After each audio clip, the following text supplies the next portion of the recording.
Mr. O'Brien, transport directly to the bridge. Aye, sir. Energizing.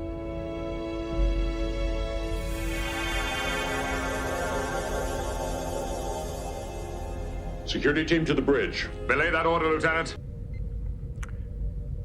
I just wanted to thank you all for your support. It's been fun. From the Streamlab Talk Studios on YouTube, this is Jeopnerdy. And here's your host, John DeMarco.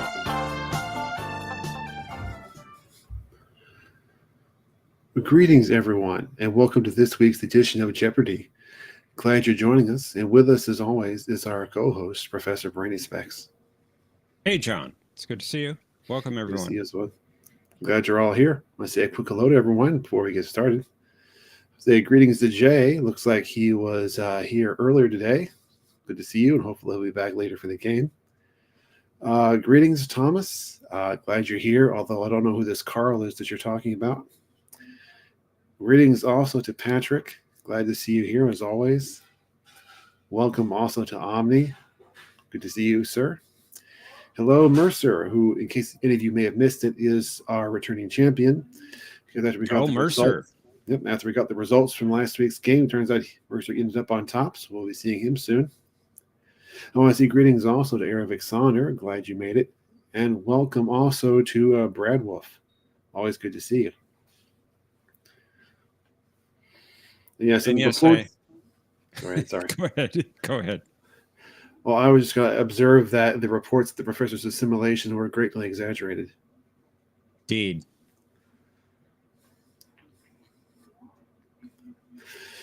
And with that said, we'll go ahead and bring up our three contestants for round one.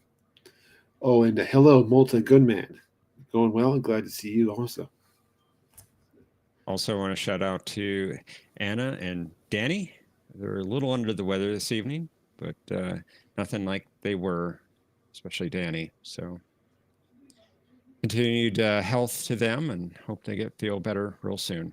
Yep, I hope they feel better soon. Thank you. Okay, so greetings also to Gorilla. See that you're joining us in the chat, and welcome. So let's bring up our first three contestants. Let's first our returning champion, Mercer. And he'll be challenged in round one by Patrick and Horatio. Hello. This is weird. I can't hear anybody in here. Hello. I can hear you guys on YouTube, but I can't hear you in streaming in Streamlabs. Okay. So I'm trying to figure that out. Give me a second. Check your audio settings. While we're waiting, I was thinking about the most prophetic episode of Star Trek, meaning like I'll be right back. the one that seems to have come true for, how these shows predict the future. And I realized that my answer is actually from an Enterprise episode where they go to a space station to get the ship fixed. And it's run by a computer. You remember that one? Yep. Yeah. So the line, your inquiry was not recognized, which is all they get when they try to ask the computer anything. That's the most prophetic line in all of Star Trek. That's what we're getting into right now. Every time you try to talk to a computer, that's what you get. Just like talking to Sherry. Yeah. It's like your inquiry was not recognized. I don't know how the brilliant people who wrote that episode did a great job. Direction unclear. Please restate request. Mm-hmm. Well, the only thing the computer would tell them was like how much it costs and what areas have to be like left alone while they're working on it. Everything else was your inquiry was not recognized. Even when they wanted to talk to like a person, it's like, can I talk to a human being? Your inquiry was not recognized. Horatio, can you hear us? I can hear you now. My speakers were broken up from my explosion, apparently. Hello, instead of Patrick. Hi. Hello, Mercer. Hello, Mercer. Anyway, I was able to get that off my chest about Iroquois was not recognized. I think it's the most prophetic line in all Star Trek.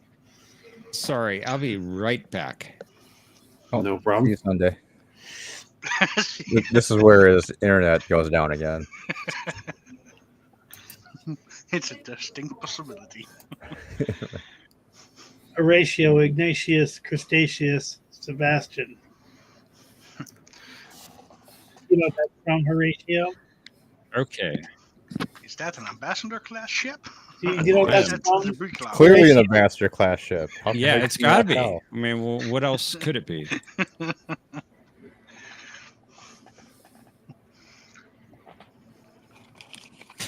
Due to the extreme negligence of Cinnabon. Yep, that sounds Indeed. about right.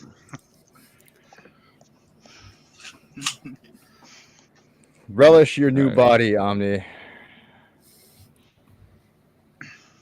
Wow, really? Eat some of these Really? worms.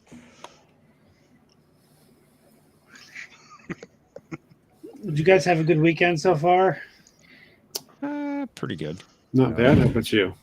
It's been terrible. Pretty good. I just been watching movies. I watched more movies with my neighbor. It's fun stuff because it's now snowing or not snowing, but bad weather, so not going anywhere. Yesterday we watched my favorite movie, maybe, so that's good. Oh, Yes, Cloud Atlas, one of my favorite movies, if not my favorite. never could get into that one. Oh, it's good. It's really good. As far as I And know, my I neighbor started followed that it. video. He followed the whole thing, even though he's not the brightest bulb in the universe. He actually really liked it. Wow. Okay. No comment. Well, gentlemen, would you like to get started before we have any more implosions? I am ready. Cool. I don't know about that, Cap. I don't know about that. We won't be ready until Tuesday. Tuesday? And that's when I'm we'll be sorry. ready. Sorry, we got to start now. That's when the tractor beam comes in, Tuesday. We're not waiting for no tractor beam. Yeah, the torpedoes. Not So even the let's- medical staff. That's right. So let's play Jeopnerdy.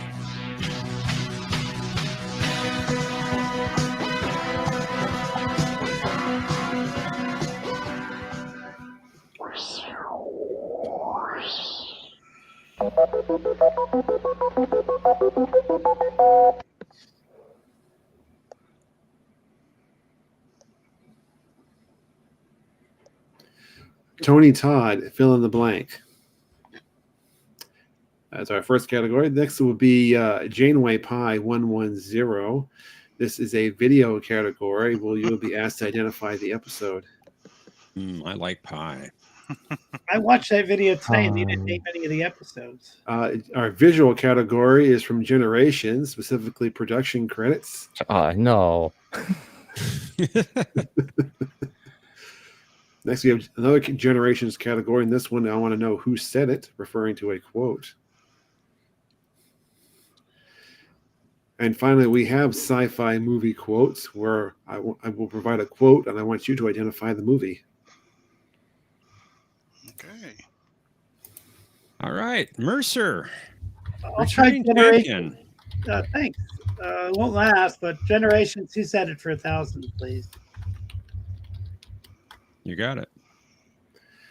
Commander, I'd like to run a level 3 diagnostic on the port plasma relays. Let's see here. That would be some crazy chick in engineering. I'm trying to think of who it was.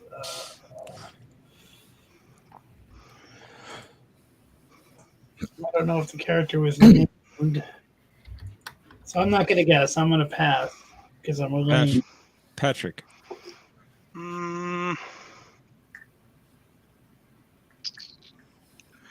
I believe that I would know it, but no, pass. Horatio.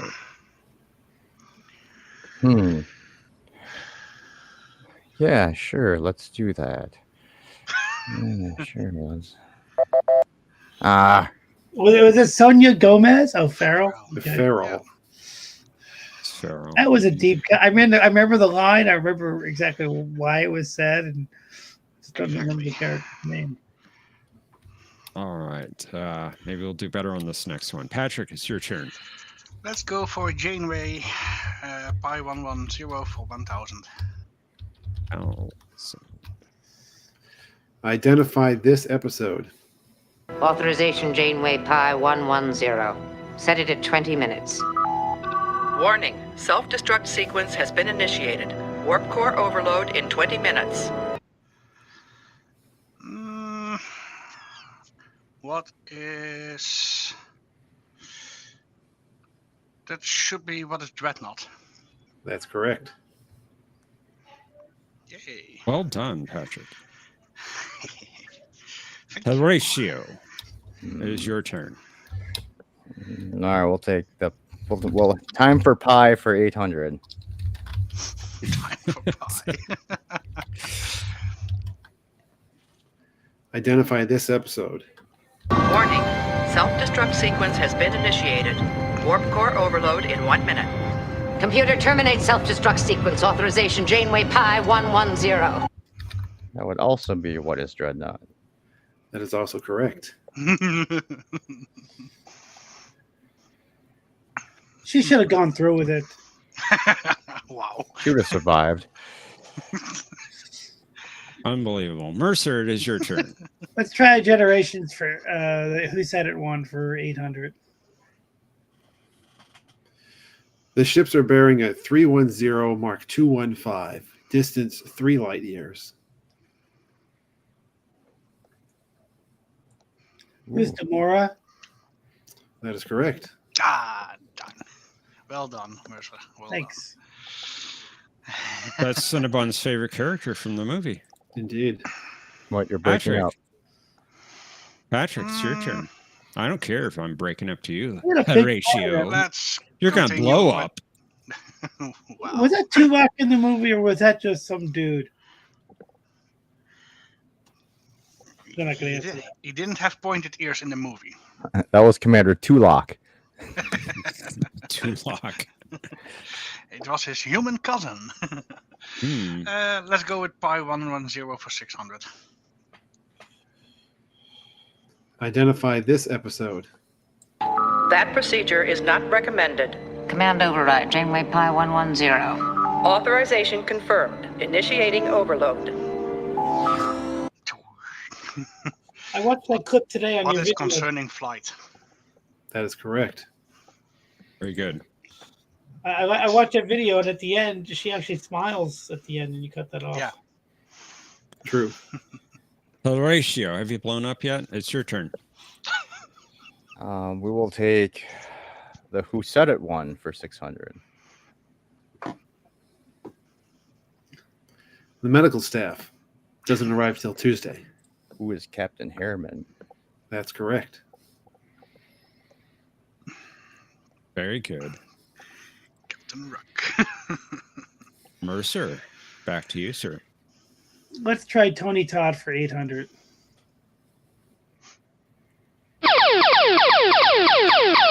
All right, Mercer, you found the daily double. You have 1,600 points. You are 1,600 points off the lead, but you can bet up to 2,000. Is Go this for like quotes or something, or you're not going to say? Yes, these are quotes, and you're supposed to fill in a missing word. Oh, okay. Thank you. I guess 5. 5 points. Yes. 5, as in Yes. Uno, dos, tres, cuatro. not quite 6, but just Yeah. over 4. Yes. Okay, 5 single points. The time for glory is here. It is not time to worry about blank. It is time to celebrate, for tomorrow we all may die. Oh, that's a good line too. I know the name. I know the moment.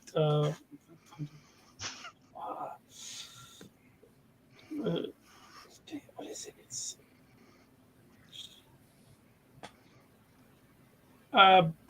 What is stabilizers? You got it. Yes.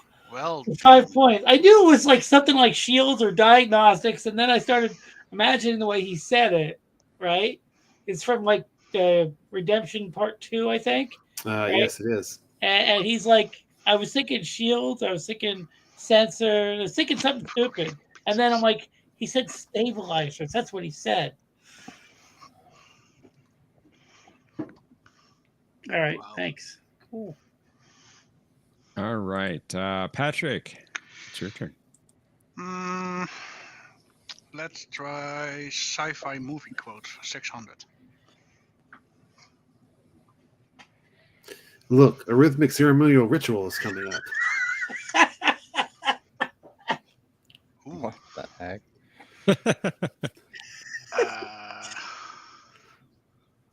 I have no idea. Pass. Pass. Mercer? I think Mercer knows. What do I have? What is Back to the Future? That's correct. Really? As soon as I heard it, I'm just like, yep, that's Doc Brown. Yes, it was. He's talking about when he's at the high school. There's one scene where he's in the high school in the 50s and he's looking, and instead of saying dance, there's a dance coming up. He says, well, there's a rhythmic ceremony ritual. And the great thing is that on the commentary track, that the writer said that anytime Doc could use a longer word instead of a short word to describe something, he's going to go with a longer word. Indeed. Wow. Never got that from that movie. Oh, Wow. that was a great line. Absolutely. Horatio. It's your turn. I feel like we should block Tony Todd for 1,000. I once tracked a silicon-based life form through the blank mantle of a collapsed star. What is neutronium? You got it. Is that Nicely done. Is that Lost? Voyager. Oh, The hunter guy.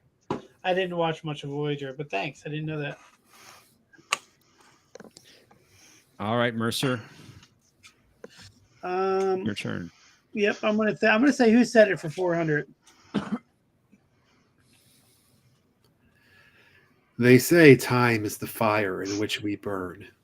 The greatest line in all fiction. Who is Napoleon Soren? That was indeed Dr. Soren. The greatest line in all of fiction. I wouldn't go that far.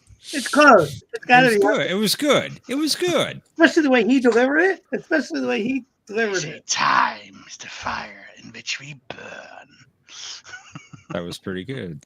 Pretty good, Patrick, and it's your turn. Let's get back to something I know. So pi 110 for 400.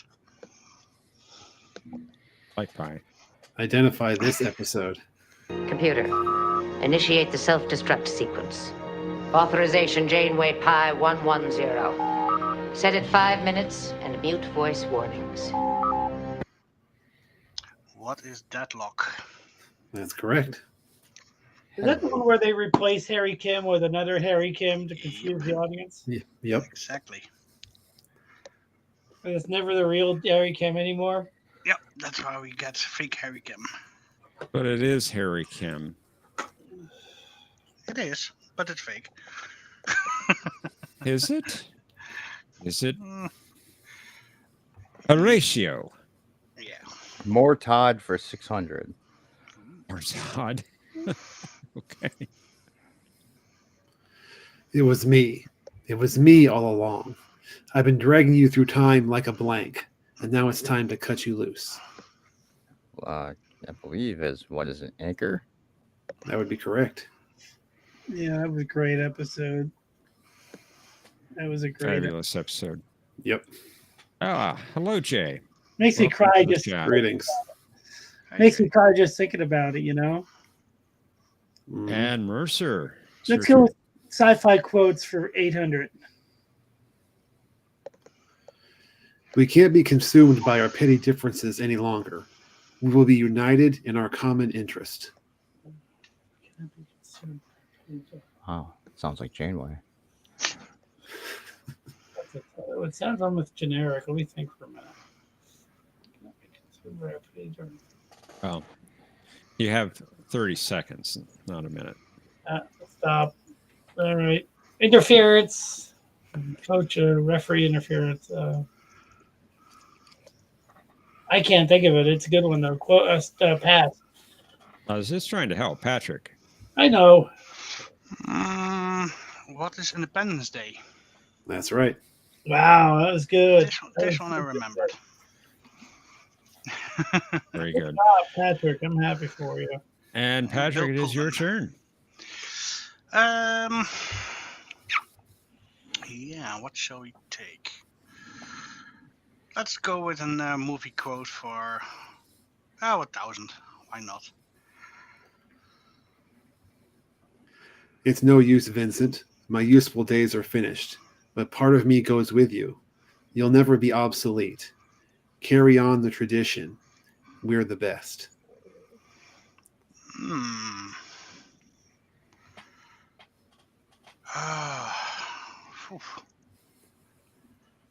Wow.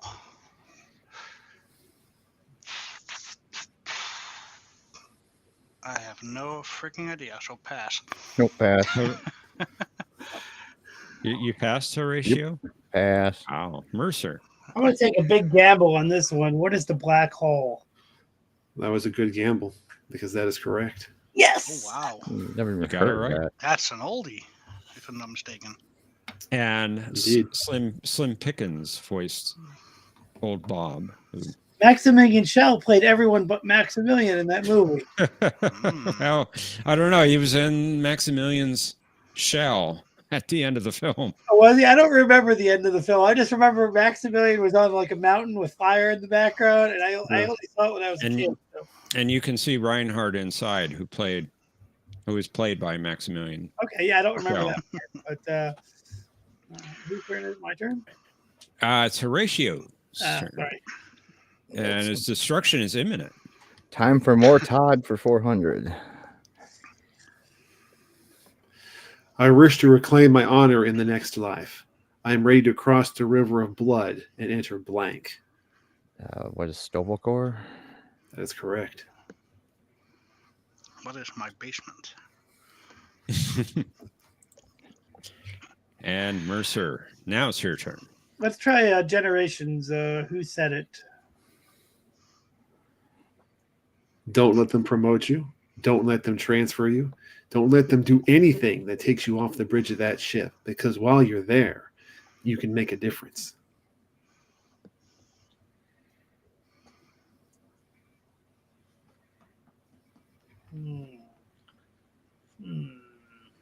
Who is James Tiberius Kirk, captain of the Enterprise? That is correct. Retired. I love this movie. I know it's got problems. I love it, though. Good heart. That's what it has that most movies don't have. It's good heart. Oops. Sorry. All right, Patrick. Sci-fi movie quotes 400. Please. Did you say 400? Yeah, 400. 400. Well, forget it. I'm not doing it. This episode was badly written. Oh, what is Galaxy Quest? That's correct. Excellent movie. Indeed. All right, Horatio. Give me that last piece of pie. You can't have it. Oh. Identify this episode. Basics. Authorization Janeway Pi 110. Set it 10 minutes. Unable to initiate self-destruct sequence due to damage to secondary command processors. What is basics? That's correct. Well done. Mercer. Let's try Generations production credits for 600. By the way, we got nice symmetry going here. Oh, we do. I like it. Oh, well, who's David Carson? That's right. Yes, Omni, I see it. I wasn't sure what this category was going to be, so I was a little hesitant to even call it. What did Ami say? The parentheses by part 1. However, did he notice that? I don't know. Let's All go right, with movie Patrick. quotes for 200.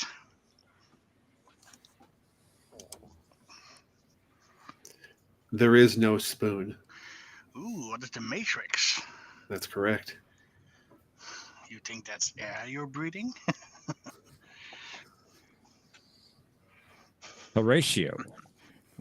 Since I think you guys actually read the credits, we'll go stop that. So we'll go with 1,000. Wow.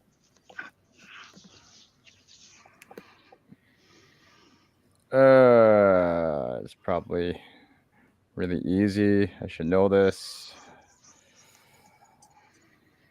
Well, you should know this. Yeah. But I feel like it's going to be some weird. All right. You know what? Pass. All right. Mercer. Pass. Patrick. Who is Rick Berman? That is incorrect. That's what I was going to say. Thank God. Yeah, I just tried it. I would never have got it. That's why I'm like, it's not going to be that easy. Yeah, that's what I was thinking. It. It's like, why would that be 1,000 if it's Rick Berman? No way. Never mind. It's not a problem. Mercer, it's your turn. Let's do Tony Todd for 200. That is the response of a Klingon. The response I would expect from my older blank. What is brother? That's right. Hey, brother. I just love the way Tony Todd delivers the line. I mean, John, you're good, but Tony Todd delivered that line a little bit better. Oh, it was much better when he did it, I'm sure. You're good, though. I'm not saying you're bad. No, thank you. Put a little bit more into it, I think. Patrick. Let's go with 800.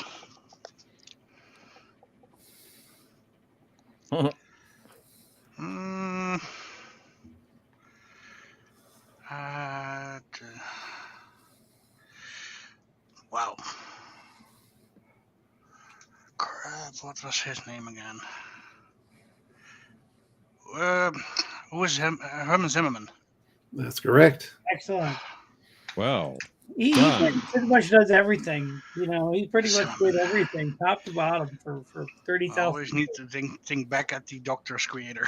Talk about job security. That guy did Star Trek for 30,000 years. So that's a break. Yeah, he did. That's a lot. Indeed. That's an amazing amount of time. Horatio. Well, we want to try and get one of these, so let's go 200. Howard. Gene Coon. What's Jeopnerdy? Good answer. I would have given it to you. Okay, Mercer. Final clue is coming your way. Production credits. Oh, who is Rick Berman? There you go. There he is. There it is, the Rick Berman one. There he was. Beep, beep, beep, beep.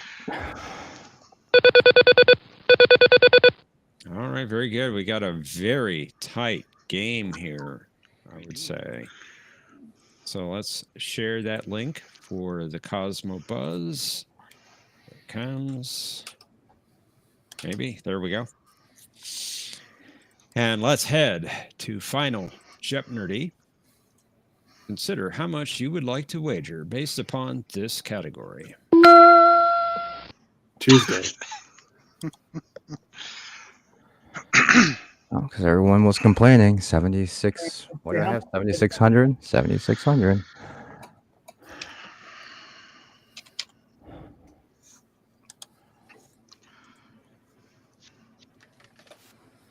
All right.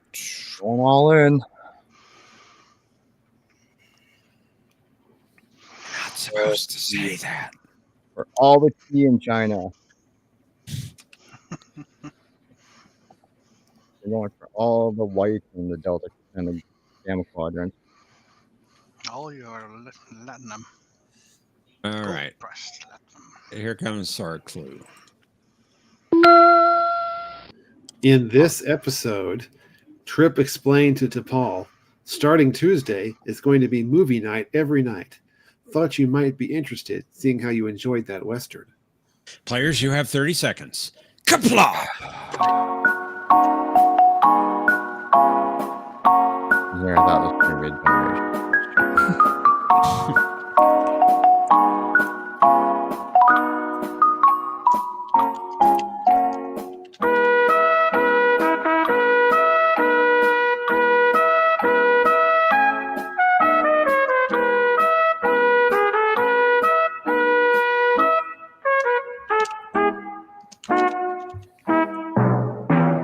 Oh, don't even know. That did not go the way I thought it was going. Zero Yeah, idea. that was a trick question. Not a trick question, but I don't know how that is a trick question, but it was a trick I was category. expecting to rigged. answer something that was delivered on. No, I was thinking of that. Why is it a trick question? Because you can't have a 92 Chrysler with independent suspension. Oh, let's find out who our winner is, shall we? Why couldn't it be just the medical staff? I guarantee it's not me. All right, Patrick, you had 6,600 points entering final Jeopnerdy. What was your reply to the clue? It is Dear Doctor. Good game, everyone. It was a good game, but unfortunately, Dear Doctor is incorrect. I thought so. Sorry about that. How much was your wager, Patrick? Everything. All of it. You're down to 0. Mercer, you're in second place at 6,805 points. Your reply. Best of both United Journey to Babel Gelogia. That sounds like a fascinating episode, but it's not the one I was looking for. I was gonna guess what is the attack of the aliens with the bumps on their foreheads, but that was a little too obvious. A bit. How much was your bet? 6,789 points, taking you down to 16. Interesting score. Horatio, you were in the lead at 7,600 points. Your response? Question marks. That's too bad. I can't tell you over subspace. 9 question marks. What was the correct response, Sean? The answer I was looking for was Horizon. Horizon. Okay. How much was your wager? You already told us all of it. Taking you back down to 0. That's right.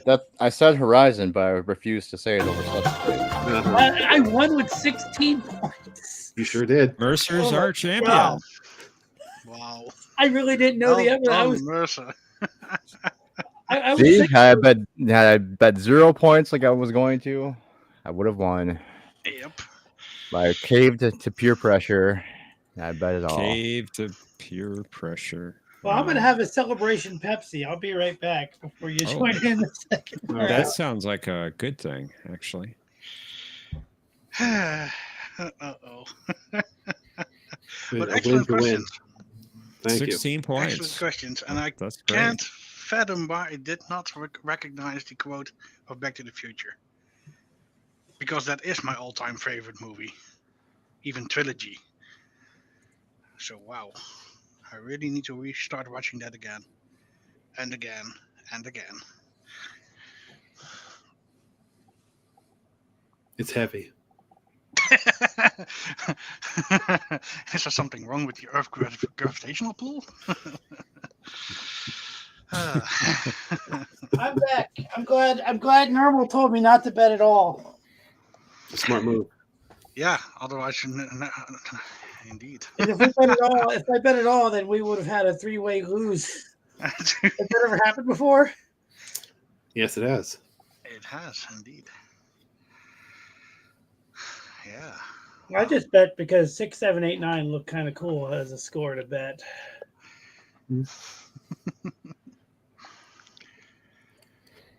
Good game. I was really thinking the answer would be medical staff or tractor beams. Torpedoes. Torpedoes, yeah. That's what I was expecting. So yeah, that whole film, Unification, creeped me out. It was creepy. Just like the one with Spock on Viridian 3, creepy. Just creepy looking. They don't talk. Like Kirk would talk a lot if that happened to him. No, something's wrong with my warp core. Uh-oh. And he's gone.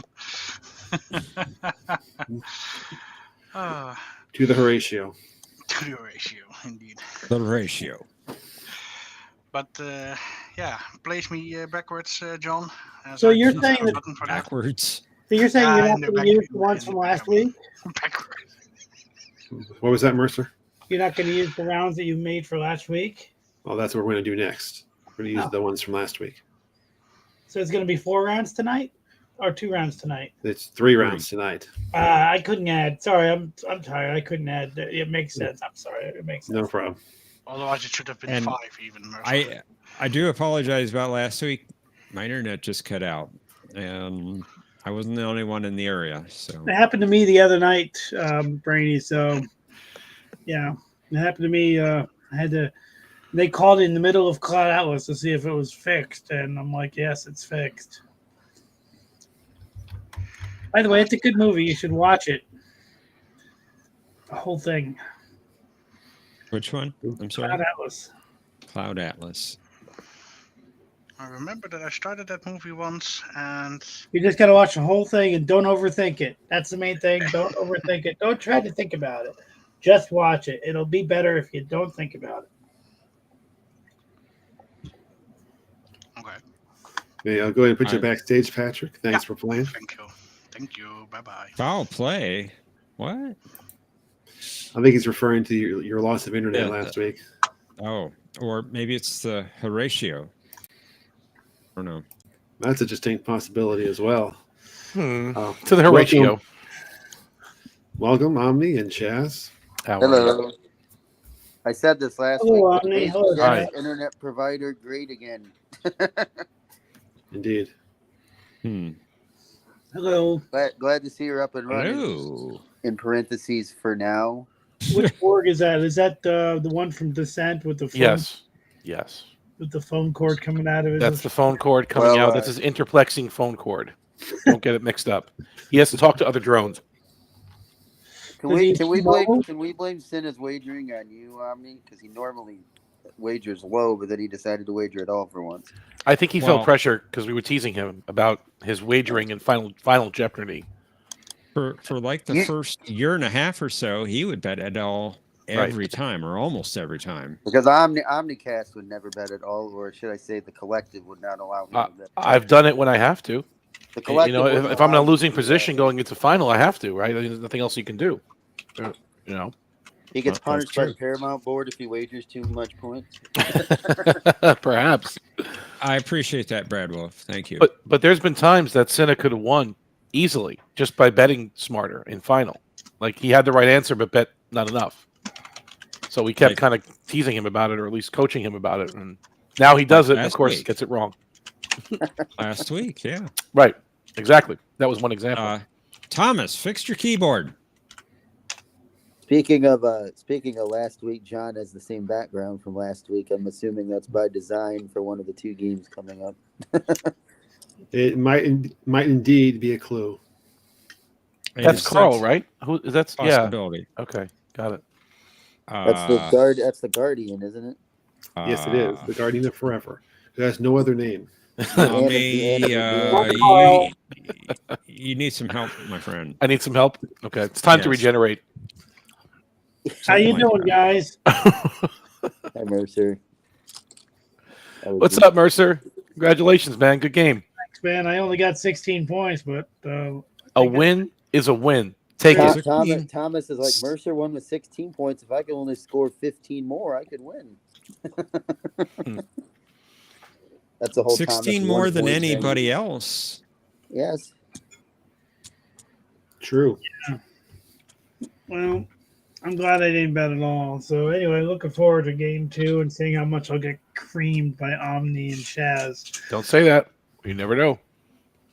Now, if they're all questions about DS9 and Ghostbusters, I might be okay. They could be. You never know. I'm trying to figure. Those are a weird view of my blinds you're seeing, Cap. By the way, I'm sitting on the floor in my apartment currently. Well, Omni thought you were in a jail cell. Well, I'm in the brig. I thought he was too. Oh no, Chet. Gap thought I was in a storage unit. In the chat. yeah, well, I saw that. I saw that. All right, John, are you ready to play? Let's do it. And Chaz, you're all over the place. Sorry, I'm using a phone. So. He has no gravity. The gravity plating isn't working at his house. Ooh, okay. I'm afraid I'll pull an Archer and get thrown down into the shower. That's not good. By the way, how are you doing, John? Doing fine, thanks. How about you? Well, yeah, I don't know. Anxiety is pretty peaked tonight, but no, sorry about that. Well, you're doing very well. Thanks. You're welcome. By the way, on the yeah, said hi. Oh, that's great. Yeah, she said hi. Let's play Jeopnerdy. Surprised you haven't brought up Baywatch Nights yet. She liked you guys. She was anxious at the idea of meeting people, but she liked you. Oh, she's a sweetheart. Both of you guys were great.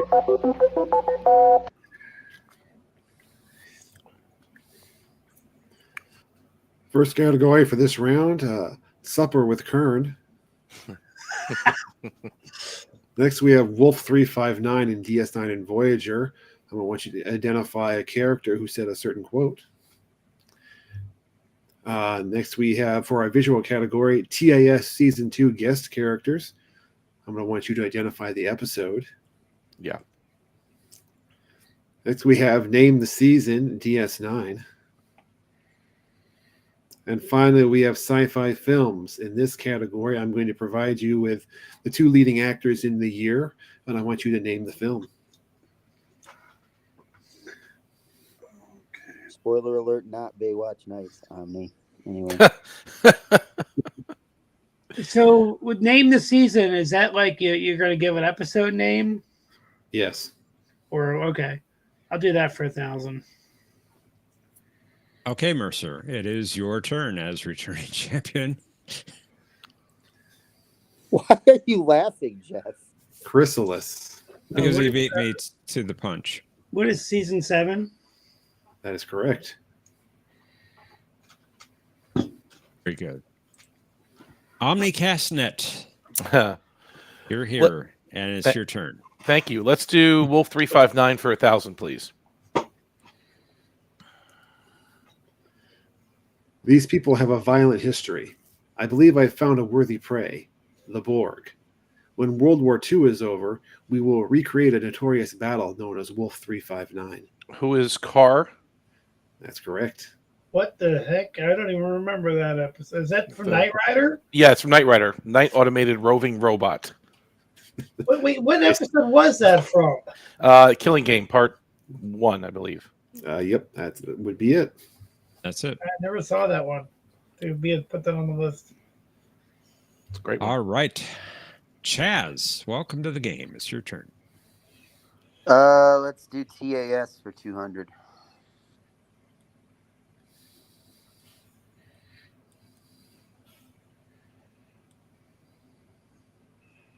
Oh, crap.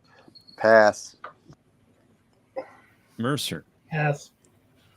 Omni. Pass. Wow.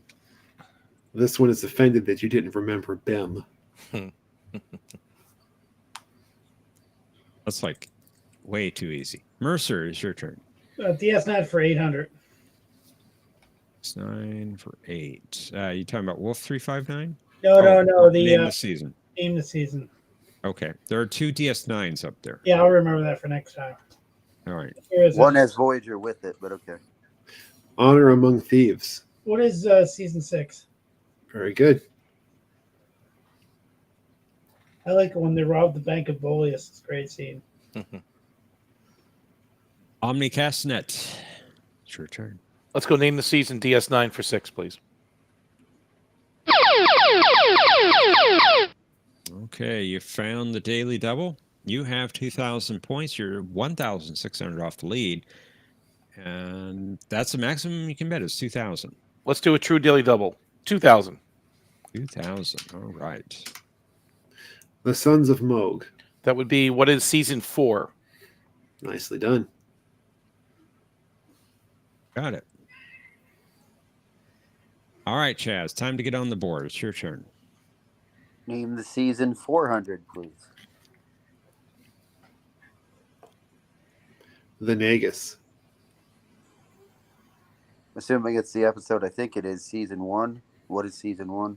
That's right.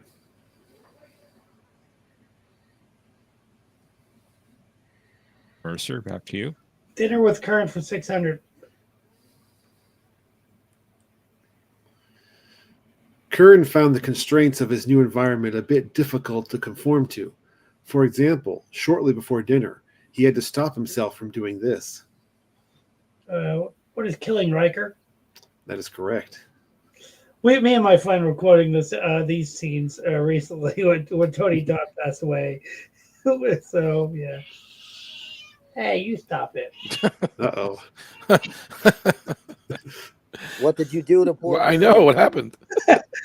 She just said I was petting her, and you just decided I like where you petted me. There you go. There you go.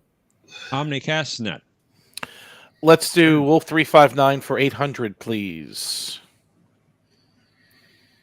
Sounds like Wolf 359 all over again. Who is Admiral Todman? That's it. Good one. That's from Gaius Cast. Dias Cast, yeah. Yep. Chaz? Sometimes I know my Trek, not all the time. You need DS9. Let's go with a. Let's see if I don't do a Baywatch Nights this time. Sci-fi for 200. Sci-fi films for 2, you said? Yes. Mark Hamill and Harrison Ford, 1983. You want the name of the movie, right? Yes. Oh, I don't know if that's the quote-unquote first one. You're not going to let me get away with just Star Wars, are you? Yeah, I'm more specific than that. Star Wars 4, New Hope, what is? Unfortunately, that is incorrect. That means Mercer. it's 5 or 6, right? One of those. What is Star Wars: A Return of the Jedi? That's the one. Which is Star Wars 5. That was one off. Okay. I was That's episode 6. 6. You're a couple off. What was 5 then? Oh, Empire. Empire. Mercer.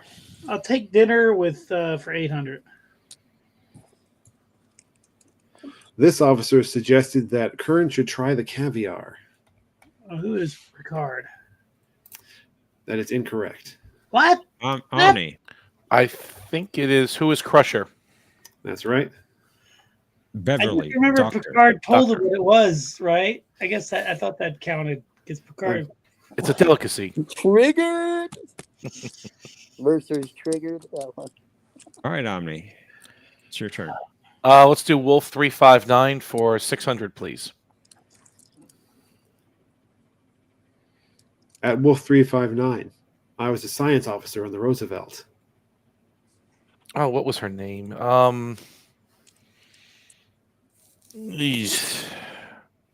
Riley? Who is Riley? Sounds good. Riley Frazier to be exact, but that's good enough. Okay. And Thomas is angry in the chat. He says, OMG, you fools. Chaz. Thomas Sci-fi films 1000. Joey Kramer and Paul Rubens, 1986. I don't know him from anything other than Paul Rubens. That is from Pee Wee Herman and Mystery Men. But pass. Mercer. I'm gonna pass as well. Omni. What is Pee-wee's Big Adventure? That is incorrect. I was gonna guess that, but I'm That's like, not a sci-fi movie. I don't think that's a Omni. sci-fi That's movie. a Baywatch Nights moment. That's It is Flight to of the me. Navigator. I mean, anything Tim Hold on, Burton does. explain to me how Anything Big Tim Adventure Burton is a does. sci-fi movie. I mean, Baywatch was Nights was so wrong. Yeah, I think anything Tim Burton does could technically be sci-fi because he always puts something strange in his movies, but I wasn't going to guess with that. Can I get an explanation? Large Marge from was Omni there. on that She came one, back please? from the dead. All right, Mercer, it's your turn.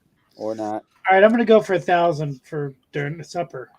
I never killed anyone at the supper table. Even though the odor was not palatable, Kern was honored that Captain Picard shared real caviar originating from this body of water. Oh man, what is the? Damn, that's a good question. Let me think for 30 seconds. I'm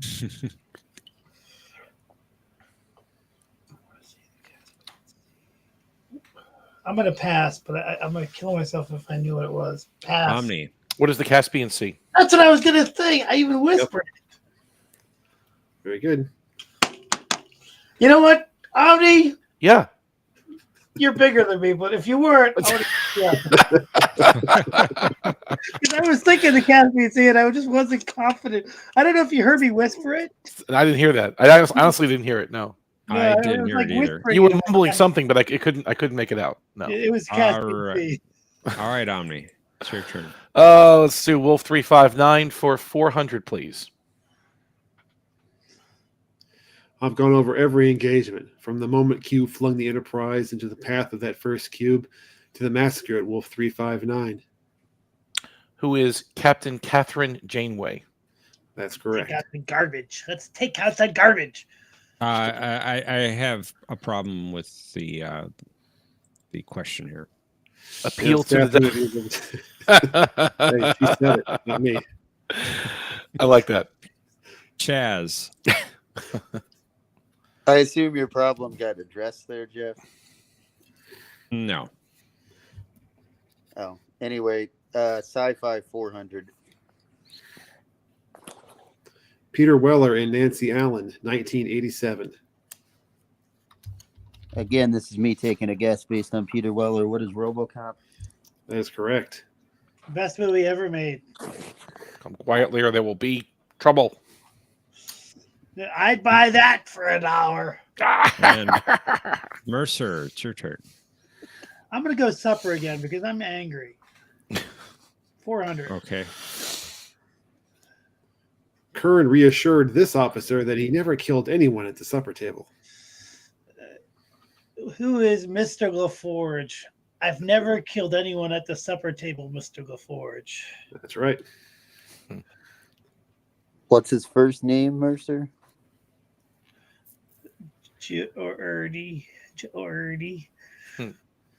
Actually, he's based on a guy named George LaForge that he knew, Gene Roddenberry knew in college. He's trying to get in touch with him. That's why I named him. I named that character. Did you know that? I see. No, I didn't. Omni. Let's go DS9. Name the season, please. 200. The Jeopnerdy. That would be what is season 2? Very good.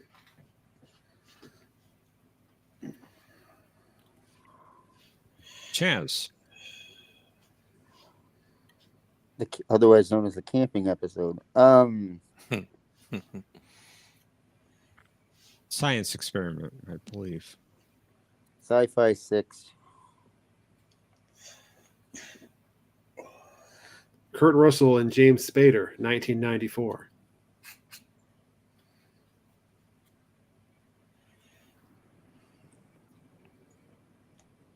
That was William Shatner. I'd say Boston Public. But anyway, what the hell sci-fi? I'm going to know it when I see it, too. Pass. Mercer. What is Stargate? And give my regards to King Tut. Yeah. You got it. Best like line ever. It's a good movie. Is it good, or is it just our memory that's telling us it's good? I always liked Thomas, it. Thomas, why are you shaking your head? The only Stargate. I saw that one. There are a lot of Stargates in the universe. I'm sorry, Thomas. Including one. Forget it. Mercer, it's your turn. Forget it. Well, I'm not going to go with... I'm going to go with 800 for sci-fi films. Reasoning with the Cabal is unwise, Jeff. Indeed. Sam J. Jones and Max von Sydow, 1980. Oh, what is Flash Gordon? Very good. Flash. Now I'm not going to get any of these questions right. Omni. Wolf 359 for 2, please. We met in battle. I was on the Saratoga at Wolf 359. There's the delivery I'm looking for. There you go, John. I've come to know the Bajars. Who is commander at the time? Cisco. That's right. You mean maybe we should you mean he delivered that line without yelling at somebody? Yeah, maybe you should consider going back into civilian service. Starfleet would consider a replacement for you. I'll look into it. Chaz. 1000 TAS.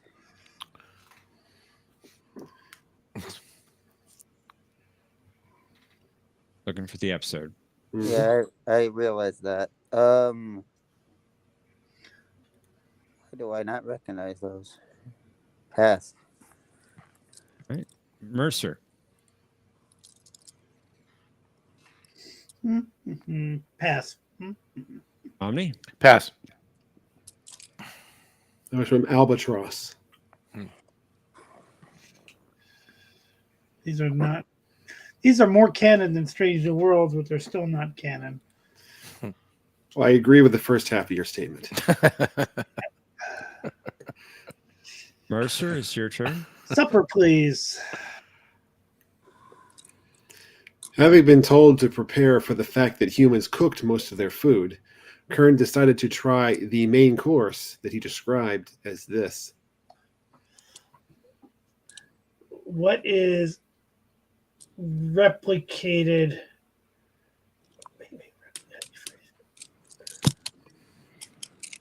It's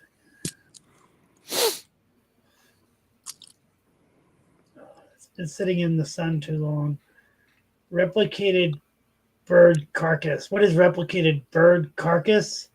That's close enough. I'll give it to you. He said, I will try the burned replicated bird meat. I was thanks. I was really trying to get it right, and I knew there was something wrong with the way I said it. I just couldn't. Carcass is a technical term. Yeah. Omni. 800. How long Please. has this bird been dead? That's what I was getting at. Pass. Okay. Chaz. What is that episode called? Son of a gun.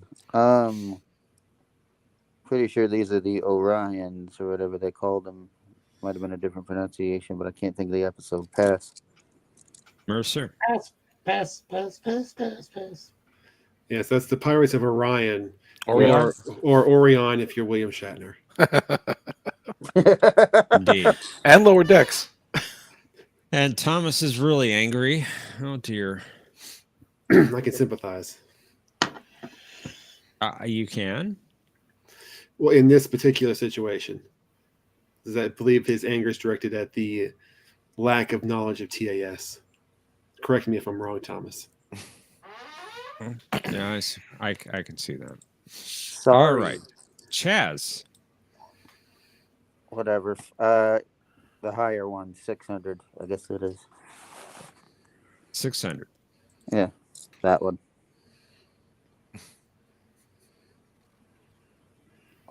I wish I could remember the season 2 episodes. Oh, I forgot. That's the one with frickin' I think Core's in this one. Pass. One of the Klingons is. Mercer. Pass. Omni. Pass. How sharper than a serpent's tooth to have contestants that don't remember TAS.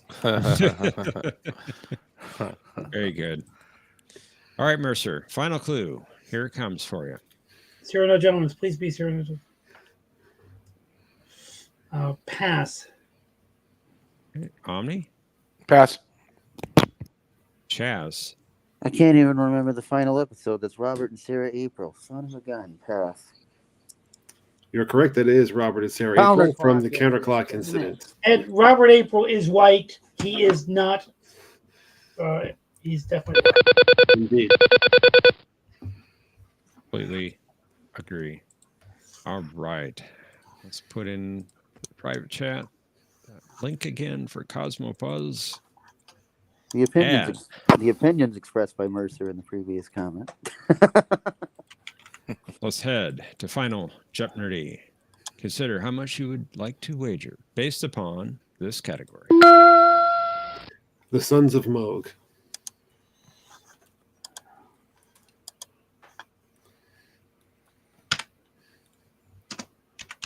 And are you able to join us, Chaz, in the Cosmo Buzz link? Yes, you are. Good.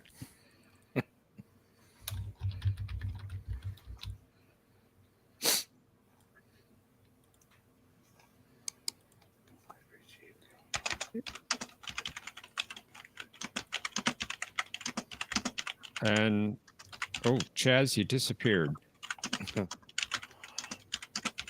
Chaz. Someone's typing.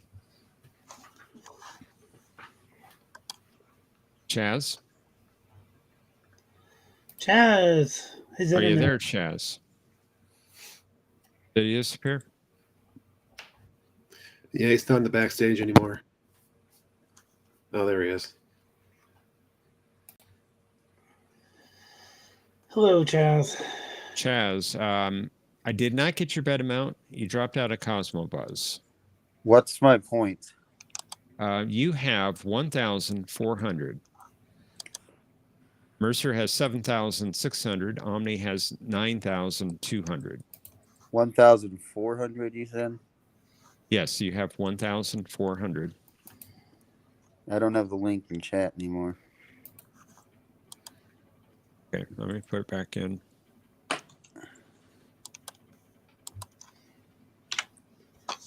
There it is.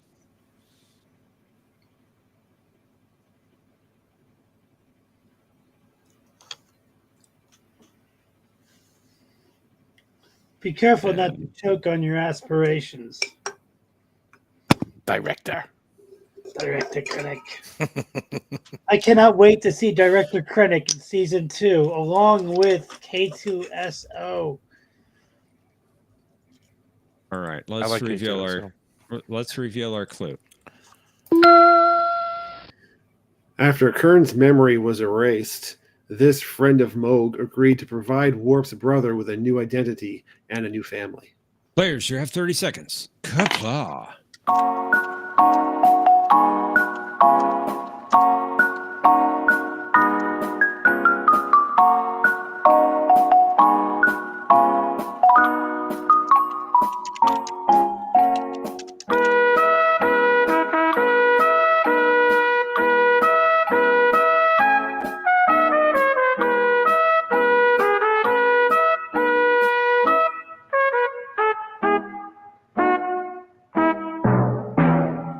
And I just want to make sure, Chaz, did you disconnect or anything? I still see you in Cosmo Buzz.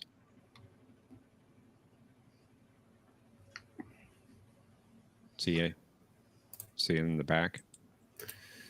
He's still in the stream. I'm on the panel, but maybe he can't hear us. Maybe when he switches to the Cosmo, Okay. he gets knocked out. Okay.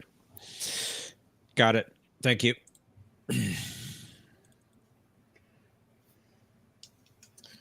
And he just dropped out again. It's probably when he switches over. I did get his response, so okay.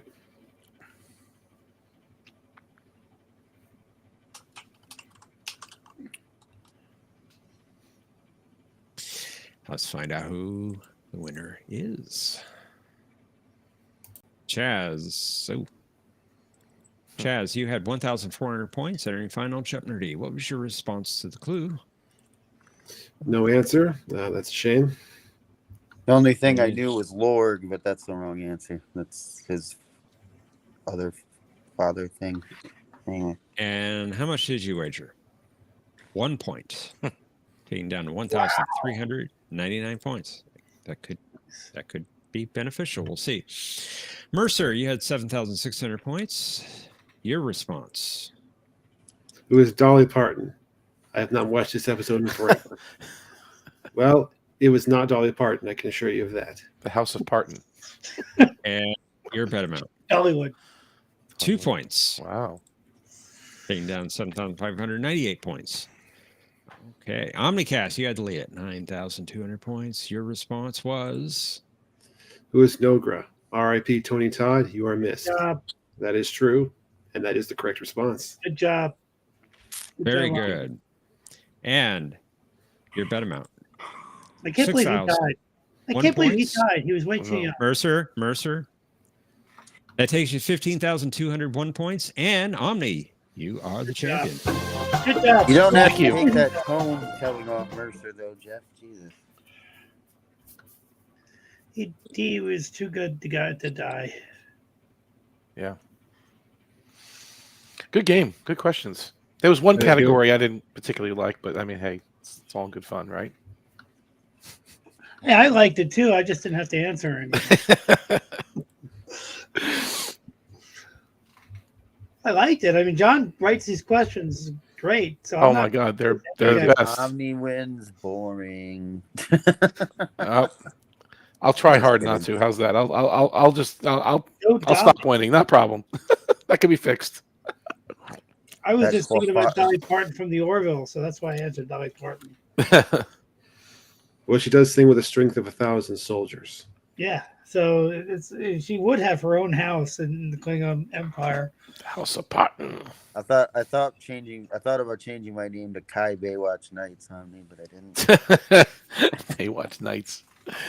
Nobody watched that show. I mean, it was a complete failure. If you don't remember last week, Jeff, I forgot about Knight Rider, and I guess Baywatch Nights for a David Hasselhoff question. I do recall that. Slightly embarrassing. I just remember that most of the scenes during the opening credits were set at night, but when they would show a scene that took place during the day, I'm like, wait a minute, is this a titled show? That's all I can. It was an interesting idea, but the show completely failed on every level. I forgot to say my line on Robert April, by the way. I'm pretty sure one of 900 TAS characters voiced by James Doohan. Robert April being another one. He was one of them, yes. Yeah. I don't 900's over exaggerating, but you get the point. He voiced a lot. He voiced a lot on that show, as did Nichelle Nichols and what's her face, Majel Barrett. Yep. Thanks, Brad. I appreciate the. Good job, Omni. Good job, Chad. Thanks. Good game. Mercer. Yeah, good game. Thanks, guys. I enjoyed it. I should have bet more on that daily double. It's all strategy. Yeah. Omni, I watch a YouTuber who does a series called Baywatching. Can you go backstage? Can I go backstage while Omni plays the third round? Yeah, we put you backstage and bring up our contestants for round 3 against Omni.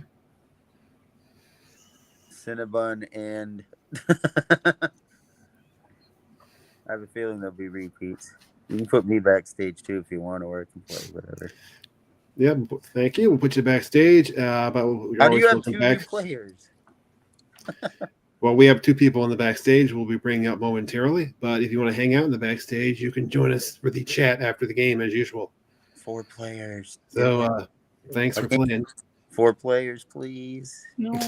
Maybe another time. We're not in a 4-player mood tonight, there, Chaz. We're going to be. You don't speak for John, but he already said no, anyways. I speak for the Sons of Mo. You speak for your people. Glory to you. I watched Hacking into the Wind the other day, and what I love about that episode is just how many close-ups there are, like of people's faces throughout the entire. It makes it so much more intense. Like there's like a zillion close-ups of everyone's face, and it just. I'm just gonna say, if Cinnabon's playing the 3rd game, he's got to wager more than 0 to beat Omni. We shall see. Avenel should have been an easy victory for him, but instead he handed us a shameful defeat. I'm just waiting for you to drag us backstage because I can't do it myself unless I'm missing. Okay, I'll take care of that. Thank you. Catch you later. Thanks for playing. Thanks, guys. Welcome, Planet X. Greetings, Planet X. Let's bring up our contestants for round 3. Long time no see. Surprising. What is that flotsam on the screen? What is that? My nacelles are floating away. Flotsam. She's been totally destroyed.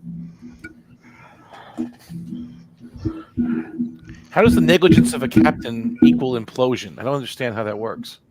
Implosion. Yes, Janeway.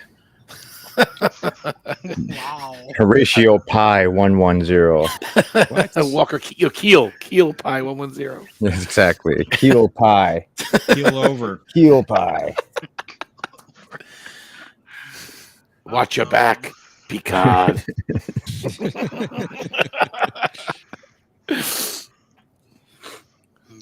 That dude was a Bolian. I didn't even know that. The makeup wasn't really that good, I guess, early on in season 1. That was supposed to be a Bolian captain. Is it really? Yeah. Yeah. You didn't know that? It's because he didn't look quite blue as they got later on. He didn't look Bolian enough. He didn't look. You know what I mean? No. Wait a minute here. Bolian We have profiling. different. Yeah, we have different pigment types. True. That's Humans. species. But you all know what I'm saying. I'm not trying to. They didn't quite perfect the Bolian makeup yet. Not all races are, uniform as the Borg. That's it's perfection. Sure. Right. All the Bolians seem fatter later on, too. And then one had hair Kidding. in that episode Allegiance, the female. Do the females have hair? Maybe they do. And that was weird too. Like that one episode she had hair, and the rest of the Bolians throughout the rest of the series never had hair. Maybe she was wearing a wig. Could be. A distinct possibility. I mean, she was an imposter anyway, but either way. From Allegiance. Mercer says she was fake in private. It's a fake. Bolian. Are you ready to play? Oh, yeah. Always. Oh, yeah. Let's Yes. go. Horatio? Yes. Code 47. Captain's eyes only. For God's sake, it's a secure channel, Cinnamon. Not over subspace. Me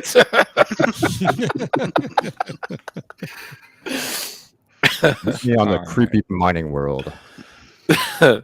Nobody there. Italics B. That's right. We'll be waiting. Let's play Jeopnerdy.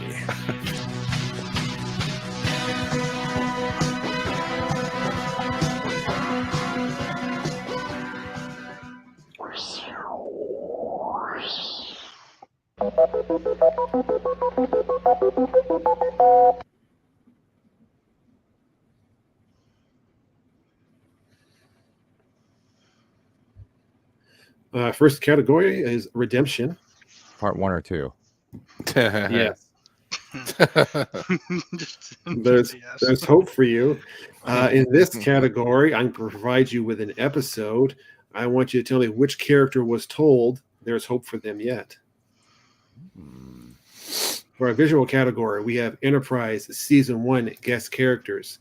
I want you to identify the episode. Darn. Mr. VP should have been here. Indeed. Name the season, Voyager. And finally, classic sci-fi novels, in which I'm providing you with an author in a year, and I want you to name the book. Oh my God. Have fun. Wow. Great category. Great category. OmniCast. You're the champion. You get to go first. To choose from, let's do name the season Voyager for 1,000, please. Critical Care. That would be what is season 7? That's right.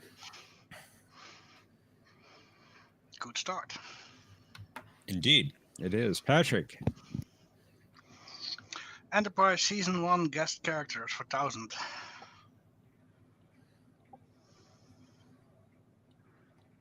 Yeah.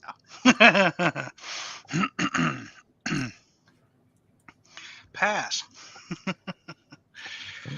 Horatio.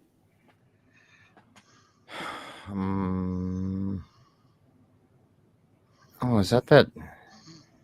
Is that Cirrus from the first episode? Was Broken Bow? That is incorrect. Oh, darn. OmniCast. Pass. That was before she changed into the... It was Civilization. Oh, that's right. All right. It is Horatio's turn. Well, there's no hope anymore. So we'll go there for... We'll go... So therefore, we will go with "There's Hope for You Yet," or what the hell? We'll go with 1,000, I guess. The ship. The ship. The ship. Oh, who is Kike Munoz? There you go. Well done. Work. Nice. Munez. Well done. Omni. Let's do name the season Voyager for 8, please. Alice. That would be what is season 6? Very good. 6. Fly me, Tom. Patrick. Let's try a Hope for You 800. Oh, no. All right, Patrick, you found Daily Double. You are 3,600 off the lead. You don't have any points, but you can bid up to 2,000. Let's try a half Daily Double. So 1,000. All right, for 1,000 points. Identify the person for whom there is hope. Where did you pick up that expression? Mr. Paris. Well, there's hope for you yet. Who is Vorik? That's correct. Yay. Very good. Horatio. There's hope for me yet for 600. Yes, there. Where no man has gone before. Oh no. Uh-oh. Oh, yes. Oh, no. Oh, yes. Oh, no. Wow. I don't even remember this. Pass, I guess. It was last week's video, so. Omni. They're referring to who is Spock. He felt for him too. That's correct. Indeed. Oh, you know what? He smiled for him, too. I was thinking of the TNG episode with that similar name for some reason. Where no one. Yeah. Ah. That's why. Kaczynski. Just a minute, number 1.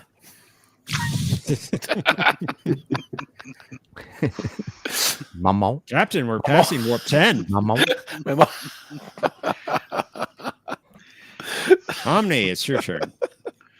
Name the season Voyager for 600, please. Prey. Oh, that is what is season 4. 4. That's right. Ooh, you almost messed that one up. I almost said 5. I was on the cusp. I was right Patrick. there. Patrick. Let's hope for you for 400. Rocks and shoals. I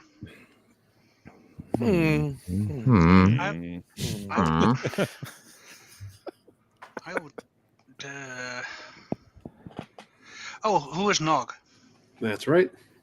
That was character Nog, indeed. Well. Very good. Horatio. There's really no reason for hope anymore. So I guess we'll go with redemption for 1,000. After talking to his brother, Kern explained that he would have to go to this sector in order to meet with the squadron commanders who had pledged their support. Oh man, I believe it was, what is the Memphis sector? That would be correct. Nicely done. Well done, Horatio.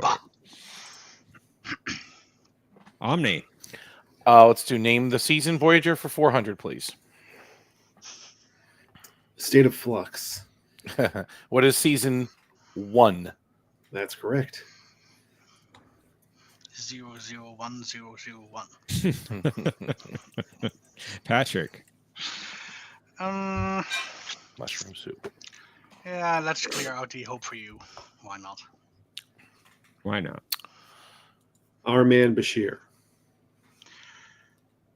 Who is Bashir? That's right.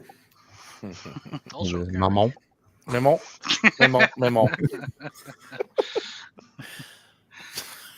Horatio.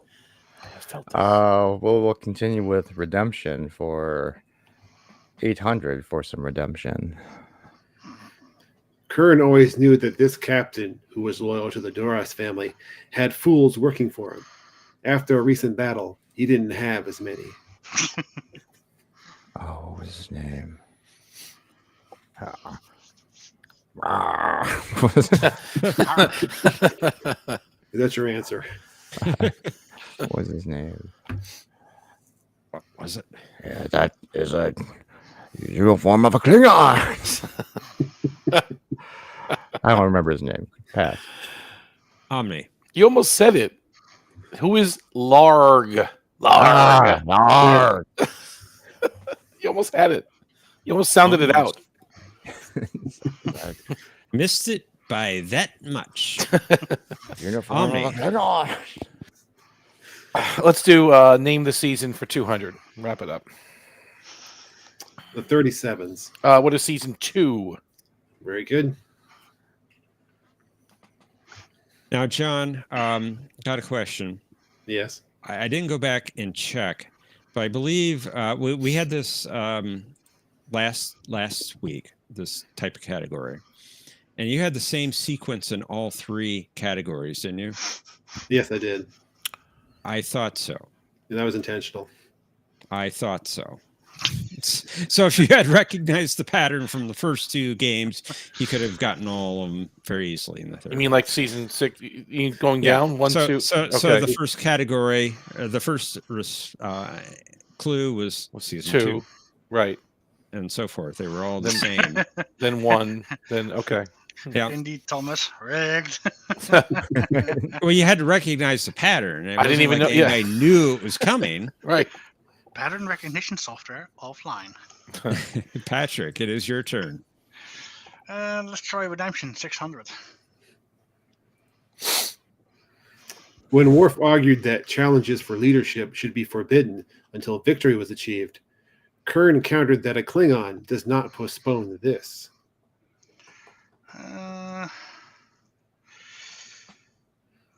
What is a matter of honor? That's correct. Well done. And Horatio. Mr. Hobson, I want 400 for this redemption. Do it. Kern did not understand why Worf spared the life of this son of Duras. Oh crap! What was his name? Oh, Terrell. Who is Terrell?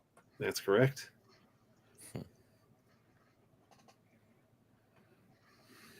And Omni. Let's finish up redemption for 200, please.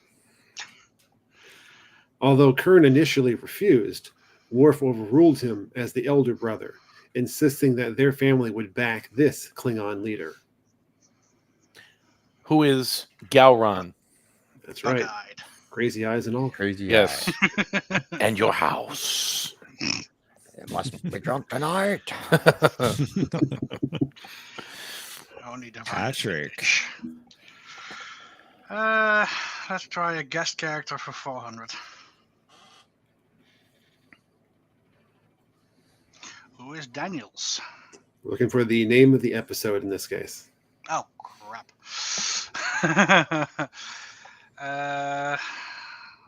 What is... Yeah. Oh, well, let's try it. What is Cold Front? That would be correct. Ooh. That's cool screensaver. Whoa. Indeed. The timeline is repairing itself. Maybe even cold. Phew. Horatio. We have to block the 800 for the non-canon characters. I don't know which category you're talking about. That would be season 1 guest characters. For 800? For 800. For all the tea in China. What was that episode called, though? Was it? Was it? I've watched this one spec in 2004. Oh, no. More like 2002, but okay. I like his Stargate one better, though. It was his vision. We'll pass. Omni. Pass. Patrick. What is Oasis? That's right. Weren't those people all dead? Or ghosts or something? Except for those two, yes. Holograms. Omni. Let's take season 1 guest characters for 600, please. I would have known this one. Whoa.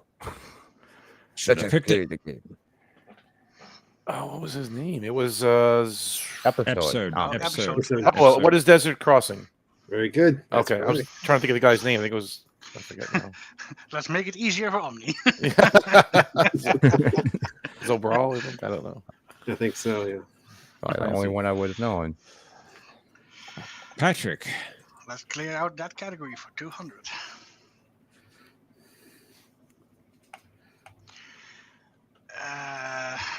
What is Shadows of Pajam? That is incorrect, I'm afraid. That was the second one. Damn it. Horatio. That was the second one. Yeah, the second one of Pajam. So this is the first one. Yeah. Yeah. That one. Omni. What is the Andorian incident? That's it. Well, that makes sense. Indeed. Don't think of the location. Think of the people. Exactly. All right. Horatio. For some reason, I think you nerds are going to know these books, so we're going to block the 1,000. Books. I'm not a book person. Sorry, Jeff. Ray Bradbury, 1953. See, Omni knows this one. He just went, Arr. So we will, I don't know. unfortunately, have to donate 1,000 points to Omni and pass. Omni. Pass. Oh, my God. Patrick. I have no idea. Pass. Oh, my What God. is it? Fahrenheit 451. I wouldn't know that. That should be your favorite book, Horatio. That should be your favorite book. Omni. Books. Let's do 800. I'm not going to tell you. Jules Verne, 1870. But he had a couple of them. Pass. Patrick. That's how I said. I don't read books. That's the problem. But no, pass. Horatio. Jules Verne. Should we just guess it and say?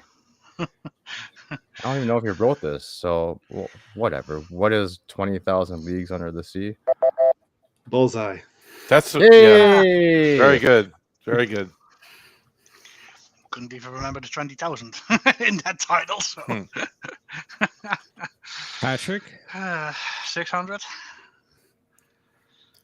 H.G. Wells, 1898.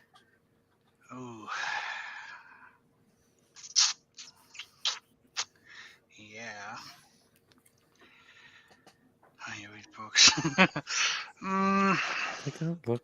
It's in a book. Rainbow. No, pass. Horatio. Probably regret saying this, but what is War of the Worlds? You got it again. There you go. Hey!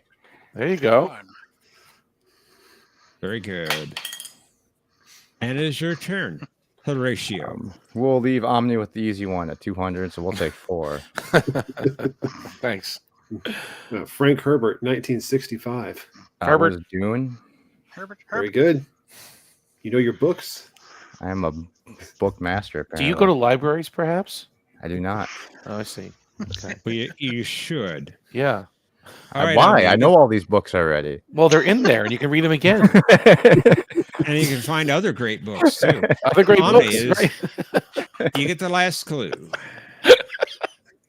Arthur C. Clarke, 1968. What is Space Odyssey? Very good. 2001. Oddly, I would have missed that one. That one I would have known. Yeah. All right. Very, very good. Let's get the Cosmo Buzz link into the private chat. It's a fake. There we I go. mean, we know what we have to do because you guys keep bullying me. To the final Jeopardy. There's a time and a place. Well, come on. Let's bully Horatio some more and reveal our category. Consider how much you'd like to bet based upon this category. The Visitor. Oh, boy. Oh, boy.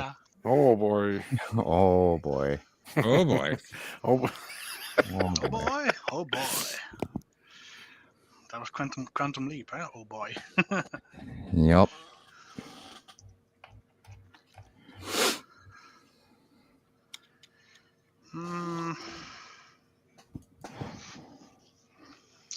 What do I have? Yeah, 4,800. The ratio has 6,000 even. OmniCast has 9,600. We're betting 0, boys. Come on. You have a chance. A good one. All right, let's reveal the clue. Jake's parting advice for this aspiring writer was, while you're studying my stories, poke your head up every once in a while. Take a look around. It's life. Players, you have 30 seconds. Kapla!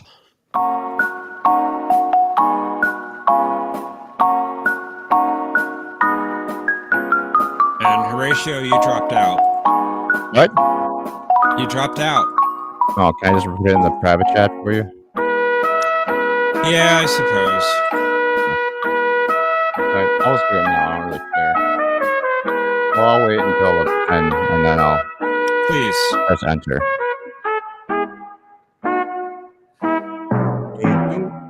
Now? Okay, go ahead. Go ahead. No. Now. No. No. I don't know if I spelled that right, but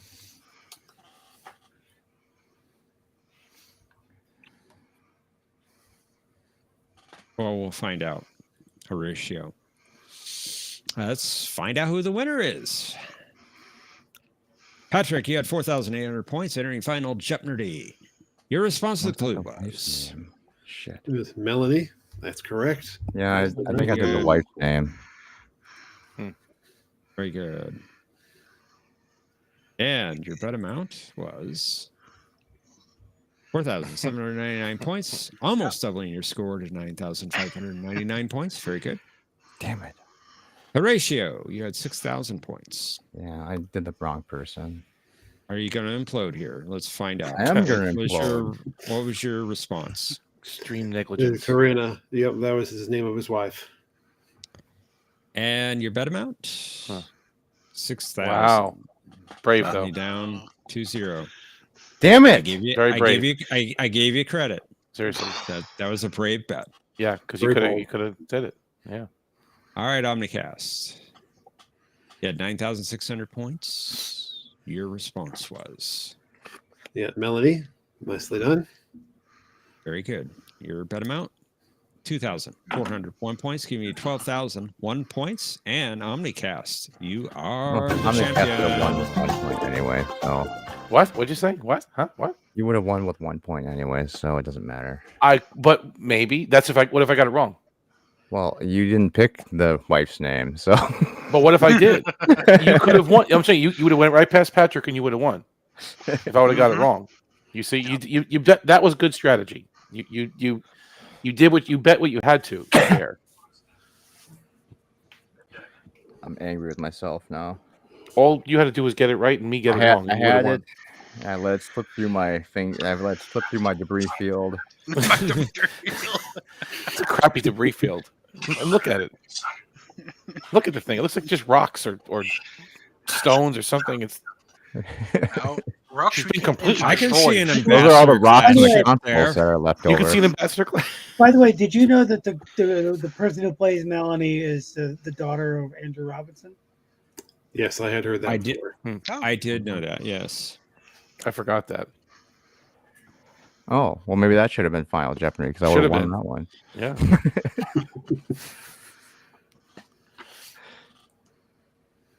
Yeah. Amazing stuff, DS9. I've been watching a lot of since I met J.G. Hertzler. I've been watching all the Martok episodes. Soldiers of the Empire is much better now that I'm older than it was when I was in college. It's a great episode. I think it is too.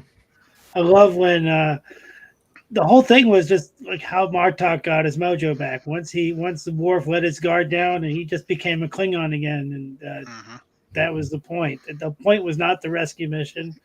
It was him just awakening something in him, and I love that. I love the scene where they're singing the anthem at the end. That's fantastic. Mm-hmm. Did you see that Bunny Lord video? That new YouTube. He's been remaking those Klingon songs. They're pretty good. Yeah, I like it. He does some good stuff on their channel. Yeah, Thomas, I like to shake things up. Just say it differently every time.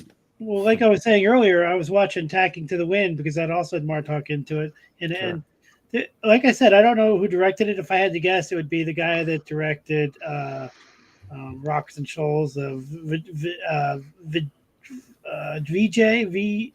I can't think of his name. Mike Vehar. Is it Vehar? Vehar, yes. Yeah. Yes. He's the guy that directed probably Tacking to the Wind. Anyway, Tacking to the Wind is Voyager 6. Yeah, he had so many close-ups of characters, like right starting from like the meeting with Gowron and Cisco. They're both, every shot is like a close-up. It's such an intense episode. There's so many close-ups of characters' faces in it. It just makes it so awesome. He directed a lot of Babylon 5 episodes as well. Did he really? He's a Yeah. great director. That guy's probably rich just directing TV episodes, but he's actually got a really good eye for directing. He does. He's good. I always wanted him to do a film. Like if they got Carson to do a film, they should have asked him to do a film. But but Frakes is great too. But I think they should have gotten Vajar. Is that was his name? Vajar? Vehar. Mike Vehar. Yeah, great stuff. Like the scene Rocks and Shoals when they're crossing that, like doing the hostage exchange. He's got a good angle, good eye for scenery. Yeah. It was interesting they picked David Carson. I mean, he directed, what was it? The Encounter at Farpoint. He did Emissary. He did Yesterday's Enterprise. So he did some big episodes in the TV series, and they did a good job with them. I could see why they picked him. And I thought Generations was actually done really well from a directorial standpoint. Yeah. Oh, yeah, it's fine. My biggest problem with Generations is just like the Klingons had no reason to Picard is trying to say, oh, we have to do this and this. The Klingons had all the upper hand. They had a hostage. They didn't have to tell them anything or beam them anywhere if they didn't want to. And obviously the other problem is that like once they realized that Thorne is on the surface because he wasn't on the ship, then Worf would have known which place to target. It would have taken him whatever number of seconds to target it anymore. Picard just could have given him the look. If that probe launches, it's going to be from the surface. You guys know what I'm talking about, or am I just talking blindly? Because originally there was this whole idea that Worf, they couldn't target the solar probe because they didn't know where it would launch from. They wouldn't have enough time to target it. It's too Good night, Brad. Margin. Night. Actually, Berman got so pissed off when that movie came out and somebody realized that the script was wrong when the margin was much too big. That's the way they phrased it. The way they should have phrased it is the margin is much too slim. And that was a script writing error. But yeah, Worf would have known. Well, I think I understand what you're trying to say, but they didn't have the coordinates of Picard, right? Picard was beamed from the Enterprise to the Klingon ship, theoretically, and the Klingon ship then relayed him down to the planet. They didn't have Soren's coordinates. They had the transporter. The transporter was a Federation transport signal. That's just an error in the special effects then. But it was a big error because it was part of the story. It wasn't just like we messed up on special effects. It means that the departments of that movie were not talking to each other about the story. But either way, I think they were moving fast. But they were trying to get it done. Yeah. Either way, once the Duras, my opinion is that once the Duras said that he's no longer on the ship during the negotiation, then Worf should have known that it would come from the planet, and he could shoot it down. Well, why even wait to launch it? They could have just shot the planet and just destroyed the launcher. Well, they didn't know where the launcher was. They didn't know where Soren was. If he narrowed was. it down to just a planet, he would know that once it's launched, then he could fire at it. Carpet torpedo the entire area. The whole planet. Just destroy the whole planet. Exactly. They didn't know where on the planet he was. Also, wasn't the launcher cloaked at that time? It was cloaked, and there was a shield around it, right? Some kind of Yeah, but I'm just saying, once 50 gigawatt shield. The thin margin of error was only because it could be launched from either the ship or the planet. Once they knew where it would be launched. All right, so I see what you're saying. So you narrow it down to the planet, which they didn't know.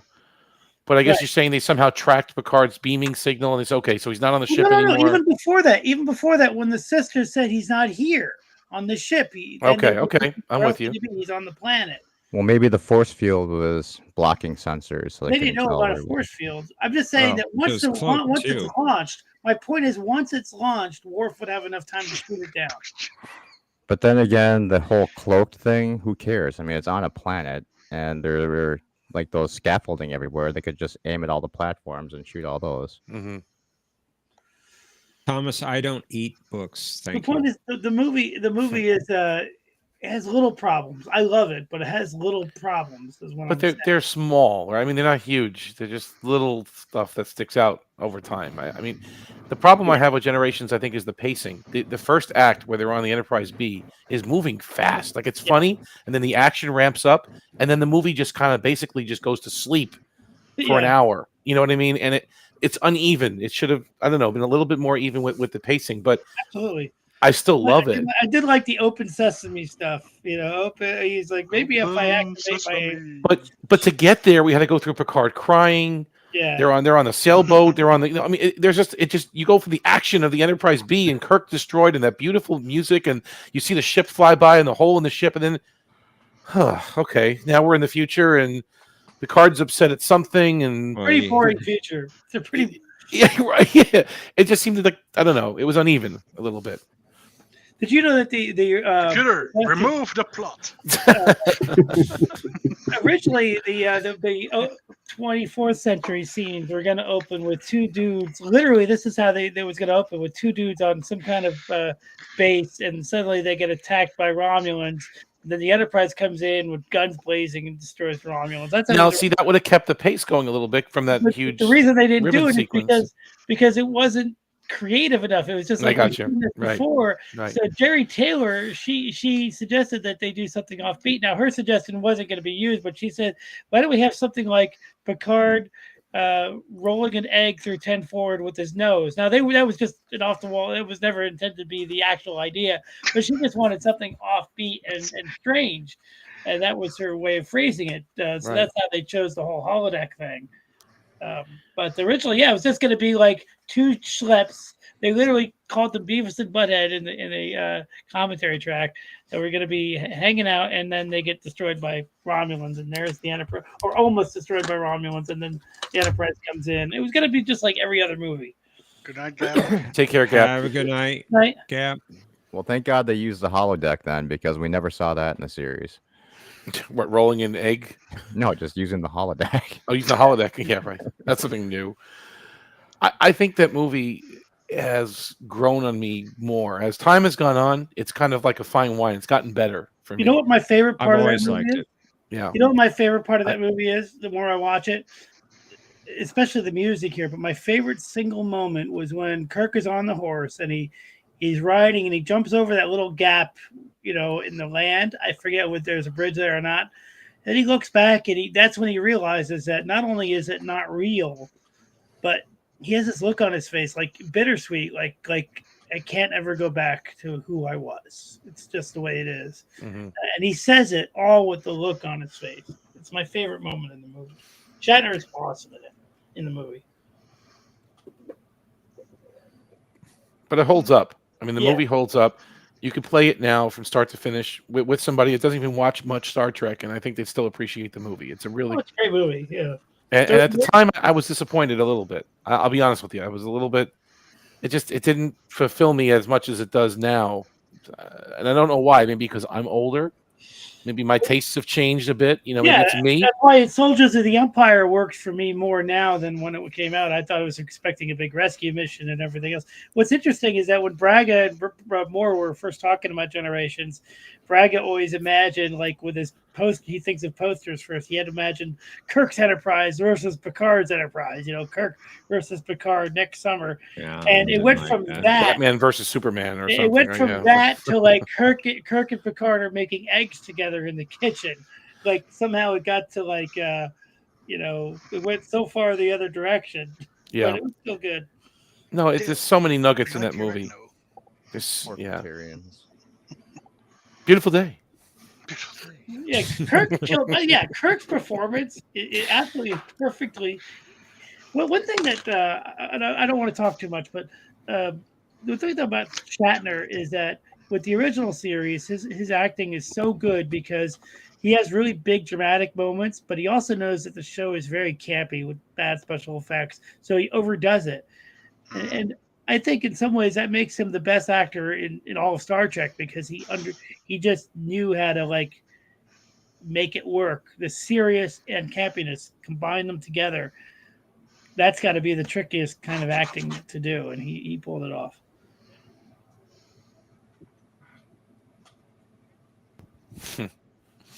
Okay. Indeed. Yeah. I mean, there have been better actors in some ways, but I think that's hard to do, to combine like very dramatic acting and also very over-the-top campy acting. He doesn't seem... I'm sorry, John. Just look at that great Ambassador class starship there. I don't see what you're talking about. I see a bunch of like just goo. Well, it could only be the Horatio. The amount of the wreckage. The flotsam. John, you were going to say something, and I spoke over you. I'm sorry. It's no problem. I was going to say that a lot of people talk about Shatner's overacting, but he was capable of more subtle acting when the situation called for it. Yeah, exactly. Yeah. Definitely.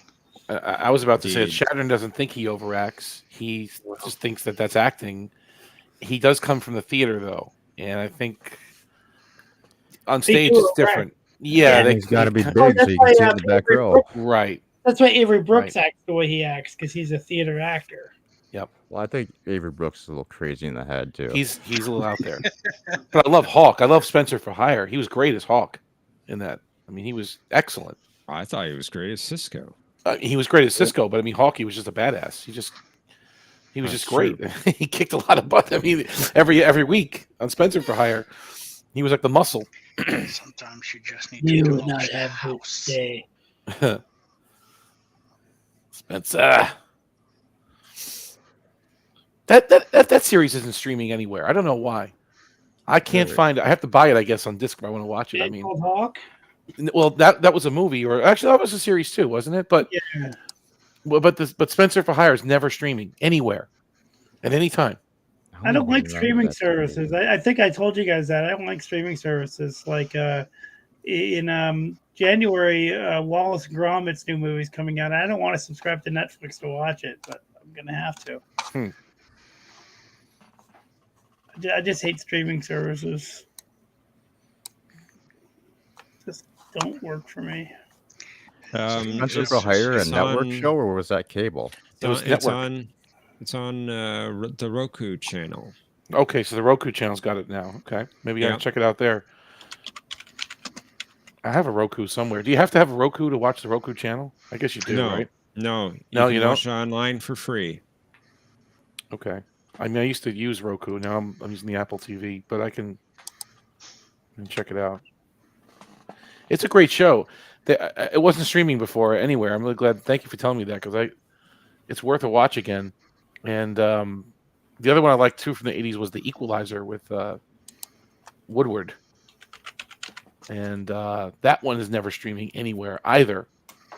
Usually, so Never I don't know heard of why. I that think show there's either. contractual things, maybe. Who knows? But Licensing.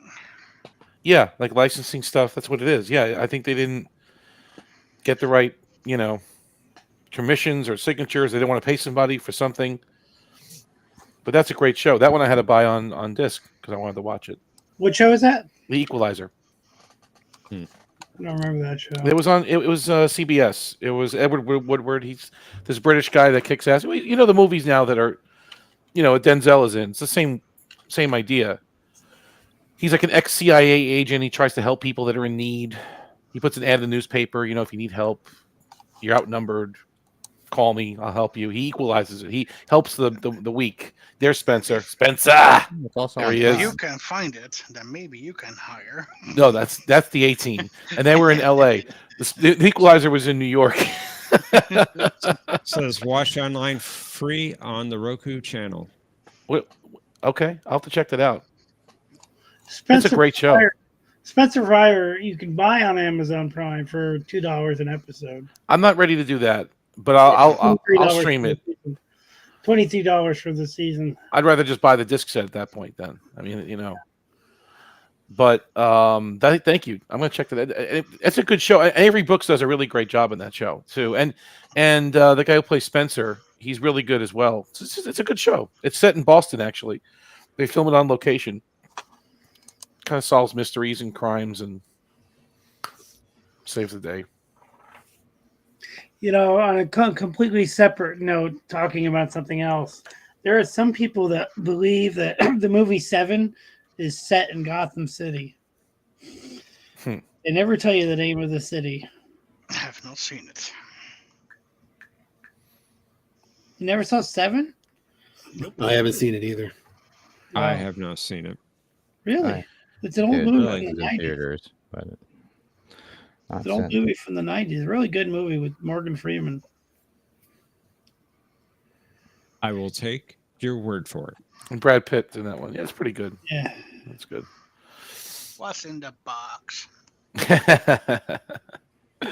So wait, that Oh, go ahead.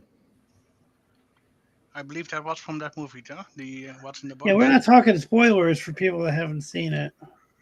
I don't know what's in the box because I haven't seen it, but I just know that that's from that movie. But other than that, never seen it.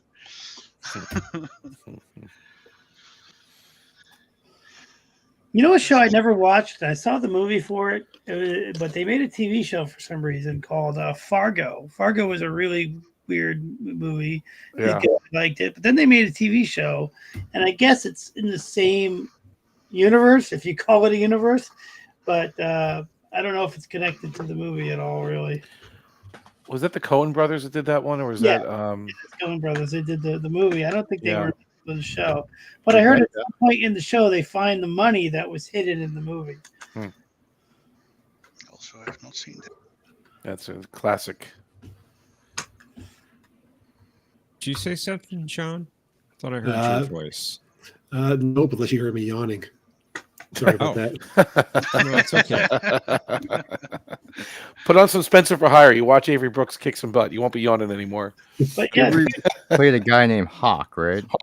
Hawk, and he looks Who the hell like is Spencer. Then Spencer is the main guy. Hawk is like his muscle street sidekick, whatever. When he needs to get things done, he calls upon Hawk, and Hawk's like his, helps him out on certain cases. Robert Ulrich. I don't know what else. Ulrich, yeah. And Ulrich. Spencer is the face lookalike. He's like, I think he's an ex-cop or something, and then I haven't watched it in a while. But the best part is just waiting for Hawk to come in. Like that's he steals the show as far as I'm concerned, and I love it. It's Avery Brooks. But that's why they made him grow his hair in season 1 of DS9 because they didn't want him looking like Hawk. Yeah, they didn't want Hawk in space. Hawk in space, exactly. And Avery Brooks hated it because that's the look that he wants to go with it, with the bald and the goatee. It's like they forced him to get rid of that, and he was miserable. You could tell he was miserable. Seasons 1 through 3. And finally, they let him have his bald head, and he started to relax a bit. So, you guys know what the different? Is there any additional features on the movie Blu-ray set for the Stardate collection of movies for Star Trek? Stardate? What do you mean the Stardate? I'm sorry. There's a box set called the Stardate collection. Oh. Yeah, I don't know. I didn't know there was. I didn't. Such Yeah, I a don't have set. it. Sorry, I heard Stargate. Stargate. Yeah. Stardate collection of movies. I don't buy DVDs anymore, so I have no idea. I don't know if it's all. Yeah, it's all 10 movies. I don't buy DVDs anymore either. I buy Blu-rays. Yeah, on Blu-ray. It's on Blu-ray for $21, but I was wondering if it's any different. What about HD DVDs? Anybody buy those anymore? No. $21 for 4K all, Blu-ray. 4K. $21 for all 10 films. I have all 10 Martin Star Trek DivX. films in 4K. Omni, Blu-ray. do you keep your HD DVDs next to your Betamax? Yes, next to my Betamax and my DivX player. Yes. What was the other one? Laserdisc. Ultra something. What's that? What? What'd you Wasn't say? there something another one that like? What was that? What was that disc service that you could get where you could like get any movie, but you had to like buy them or something? Well, DivX was And like they had, you like, watch it timer once and on it them or explodes. Yeah, whatever. like that was DivX, wasn't it? Ultralight or whatever. When this message self-destructs. It's like you could play the disc 3 times before it stops working or something. Yeah, like that was stupid. that was ridiculous. It was so dumb. So it's kind of like Mission Impossible. It's like this message will self-destruct. Not as dumb as CDI, huh? Interactive. CDI was a joke.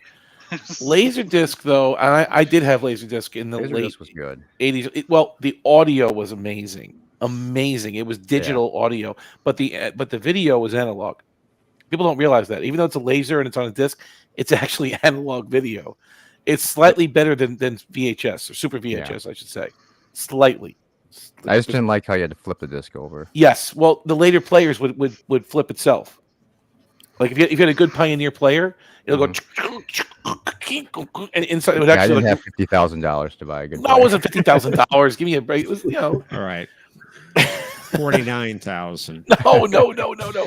I had a combination unit. I remember it played DVDs and laser discs in one unit. Wow. It was actually pretty Wow. cool. Yeah, so you can either one. The tray would come out either a little bit or the whole big tray would come out for the big one. And but the audio was amazing. It had very early, I think, DTS of sorts. Wait, how does that work? What's that? The tray would come out a little bit. So this model that I'm talking about, if you hit the DVD button, only in the middle of the tray would come out, and you'd stick the disc in the middle of the tray, it would go in. If you want Laserdisc, the whole thing comes out. The whole drawer opens up. Yeah, the whole thing slides out. Because I was thinking you need the middle bit to center the disc, and think how can you only take it out a little bit? But okay, past the half point, and then you place in the DVD. Yeah, okay, Right. You can open the whole thing and then stick a DVD in there. I think that works too. But if you hit a button, just the middle thing would stick. My mind was thinking that it would only open up 10 to 15 centimeters instead of the entire 30. No. For the laser disc. It was a Pioneer. It was a Pioneer. It was a great unit, and it's got a lot of the Star Trek was on Laserdisc back then. You had 2 episodes, one on each side. You had one episode on each side of the disc. Why did I think the video quality was so much better on those? It was better than VHS. That's what we had back then, but Yeah, not. What's that? A little bit, but just a little bit, right? There's a guy near me that has a little shop that he opens up on weekends, and I think according to him, and I went to see his collection, he's got the most laser discs for sale of anybody in this whole area of the coast. Like, people come from far and wide to buy stuff from him. He's got some rare Star Trek laser discs. Yep. He has a store. Japanese stuff. He has a store in Wind Gap, Pennsylvania. Okay. Yeah. And I'll tell you some of the rare stuff he has while you guys are talking. I have to look it up because I have it written down somewhere. But he got some really rare stuff. There's this guy I know that lives in Nebraska, and he's a big laser disc guy. And he's like, man, if I was there, I'd be spending so much money. So let me look up. It's addictive. No, I'm being honest. It's an addictive hobby. It really, at least it was for me at the time. Lately, no. But the video quality, getting back to what you said, Professor, it's like this. VHS always had little artifacts, tracking issues. You play a tape too many times, it just looked funny. Like Laserdisc always looked the same, and it was always a little bit better, but it wasn't light years better. Do you know what I'm trying to say? But you didn't have those tracking issues or weird. The weirdness of VHS just wasn't there. It was a clear picture, very clear. It just doesn't deteriorate like VHS does. For $30, he's got the widescreen edition Laserdisc of the Star Trek movies, like the first 6 movies, for $30 on Laserdisc. He's got First Contact. He's got. So when you say widescreen again, these are the bars. They had the bars on top and bottom. Yeah, back then. And that was a big deal back then because they didn't have HDTVs. They were square. He's got the animated series. He's got the animated series of Star Trek on Laserdisc. I don't know how many episodes are on it. Yeah, I'm sure it's on sale, whatever it is. I'm sure it's on discount. But but he's got the Star. He's got some animated series episodes on Laserdisc, which is amazing. That he's got Search for Spock widescreen. He's got Raiders widescreen. He's got Jurassic. I took a picture of all the stuff he's got. He's got Terminator 2. Terminator 2. I had that. That was a great. They had the Criterion Collection too, which was really Roger Rabbit. See, I went there to just go. I have pictures of his collection that he's selling, and he's selling them all for steel. If you're a collector of Laserdisc, right. So if you for example, anybody, I would be able to get stuff for people. It's just a matter of getting it to you guys. Mm-hmm. Now, Professor, player.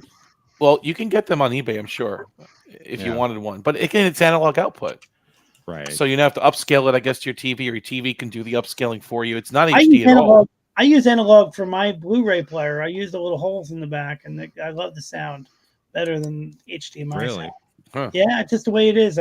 Just much clearer, crisper. And so I was comparing Lord of the Rings from streaming, which is all with HDMI from my Voodoo, Voodoo app. And then I watched the same scene with just my analog audio. It sounds a ton better. A ton better. So much clearer. I like my surround sound. Yeah, me too. I have surround sound as well, but it's probably considered not true surround sound because I kind of created it myself. But it's we've talked about that in the past. Yeah, but I'm just telling you, man, it sounds awesome. You probably got stereo, and it's I playing have, on all I the have 12 speakers. All four channels. 2 channels playing in 4 speakers, like the left and right. I have 12. Sometimes I only hear from the back.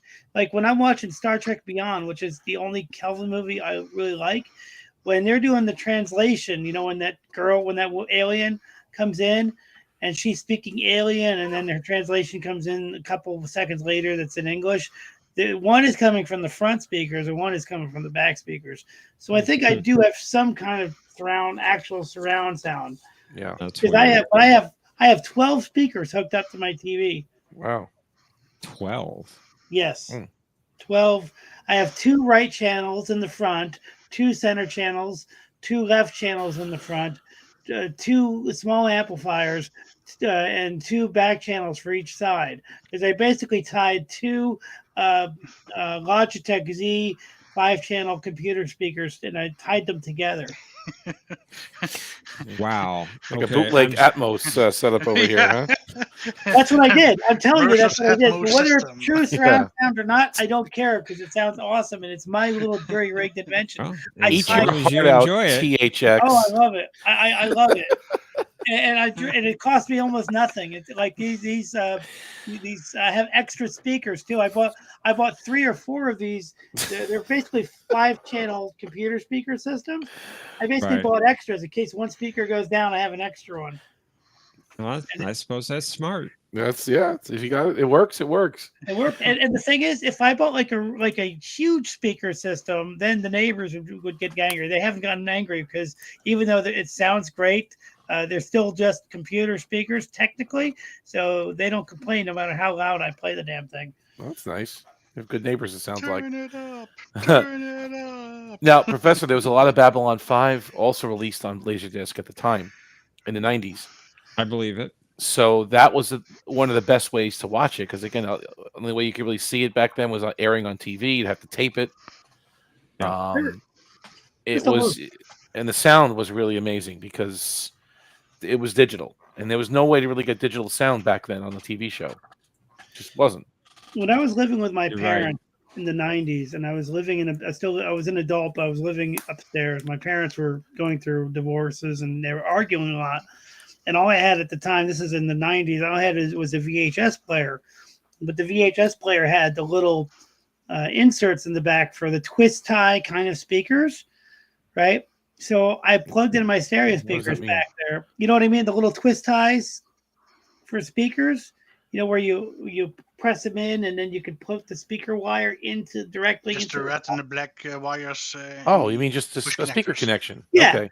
Right out of the VCR. I see what you're saying. On a VCR. I'm with you. Okay. Not have an amplifier. Okay. Which is pretty rare. So I took my stereo. Yeah, every kid had like a stereo system. Right back. I took those speakers and I plugged them directly into the VCR because my parents would be arguing and throwing pots and pans around. So I would play like First Contact and just be in my, like at the time, I didn't have the money or the technology.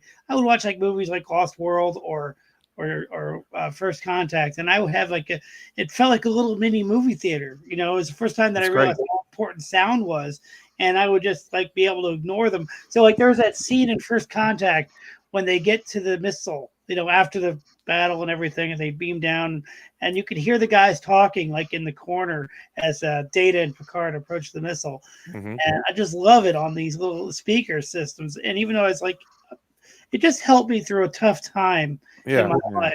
You know what I mean? That's good. Yeah. But I don't. It's kind of like record play. I don't recommend anyone really get into Laserdisc. It's just people are nostalgic about records. They're too big. It's not just that. Are people record players? Like I'm saying, they don't sound all that good. I mean, we're nostalgic for records. People want LPs, they want vinyl, but for what? They don't sound that great. There's pops, there's hisses. That's CD part of the is experience. That's part of the experience. Sometimes CDs are compressed. They compress. I don't even know what that means. Well, it's the way they're the mastered. It's not just the compression. It's the way they're mastered. With records, you can actually, let's say a band records everything in one room. You could tell how far away the drums are from where they're recording. You could tell that the guitar player is over here, or the drums are over there. There's a really organic sound that a lot of people like about records. I suppose, but I don't know if it's worth the hassle. And it still sounds crummy. At the end of the day, it still sounds crummier than digital. It doesn't sound. I know there's a certain richness to the sound. There's a warmth to a phonograph sound. I understand all that. I really do, and I respect it. But people go to spend a lot of money on LPs, and it's like, okay, you can go down that rabbit hole with Laserdiscs too, but just be prepared. The quality is analog, below SD. It's SD quality, basically. It's SD. It's analog. The audio is just as good. DVD probably has better audio, and Blu-ray definitely has better audio. So I don't think it's worth anyone to really get into it unless you just want to collect them for the sake of collecting them. Having them on the shelf. Who's going to buy these? He says the quality of Laserdisc is pretty high definition. It's good. At the time, it was good. Definition, but it is 480i, if I'm not mistaken. Okay. While VHS was 375 or something like that. Yes, like I said, slightly higher than. What about Super VHS? What was Super VHS at the time? That was 482, wasn't it? Wasn't it 480 as well? 480, yeah, 480. Right. So it's comparable to Super VHS. Yeah. So it is not because DVD is 720 in the correct the width. Correct. So it's just below DVD, but higher than VHS and such, and VCD and CDI because those are all crap. and most of the programming is still analog video with a digital audio signal. Correct. And most of the programming and most of the discs you're going to get are 4x3. So you're going to get a movie like, well, let's just say like Star Wars, for example, okay, on Laserdisc. It's pan and scan. It's 4:3. It's not even. There's no bars. That's not even widescreen. So it's like, do you want to watch a movie like that nowadays? I don't think so. You want to see it the way the director wanted you to see it, right? Right. But at the time you had these big square TVs. They were all 4x3, like a 50-inch Hitachi or something or whatever. They had those rear projection TVs, you know. You're wrong though. Not every widescreen movie will have bars because every movie has a different ratio, even if they're considered wide. For example, but it's an SD signal. It's SD, so you're gonna have, if it's anything more than 4:3, it's gonna have bars. Yeah, but for example, Back to the Future, even the widescreen versions have very small bars because they filmed it with a large depth of field, so that way they could. That way, if it played on TV, people wouldn't miss a lot.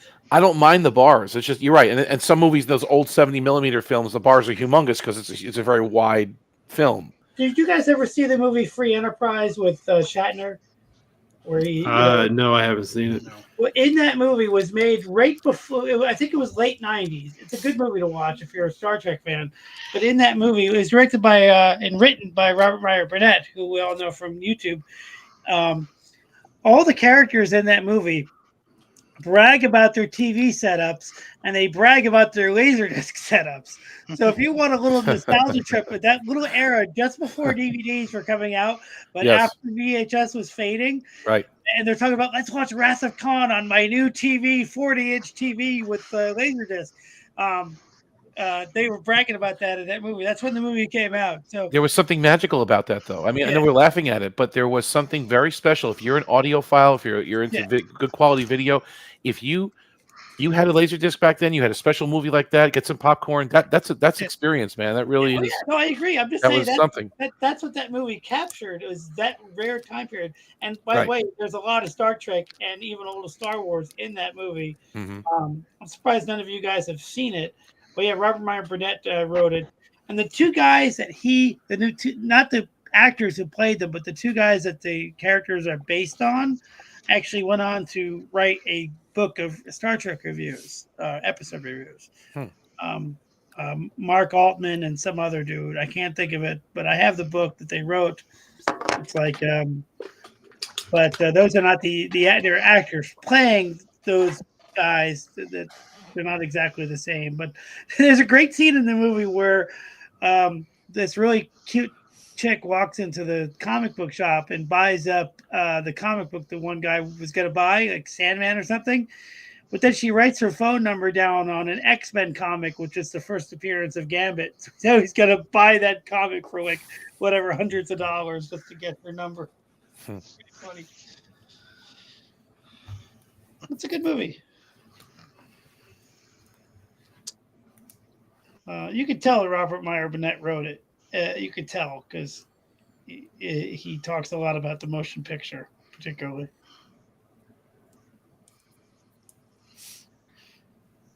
It's kind of a good double feature if you watch Fanboys. You ever watch Fanboys? Fanboys is not as good.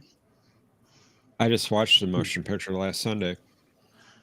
What, on disc or streaming or 4K Blu-ray. Okay. With Atmos sound. Nice, huh?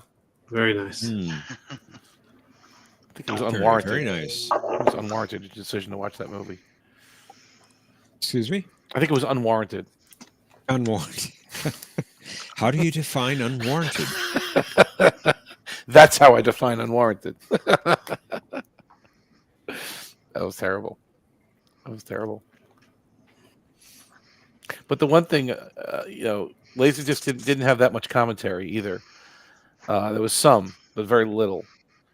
And DVD kind of brought that. That was a big feature of DVDs, was the commentary tracks, right? That At was least huge. for 2 years, and then they stopped doing it. And the special features. Yeah. You're right, special features menu and all that.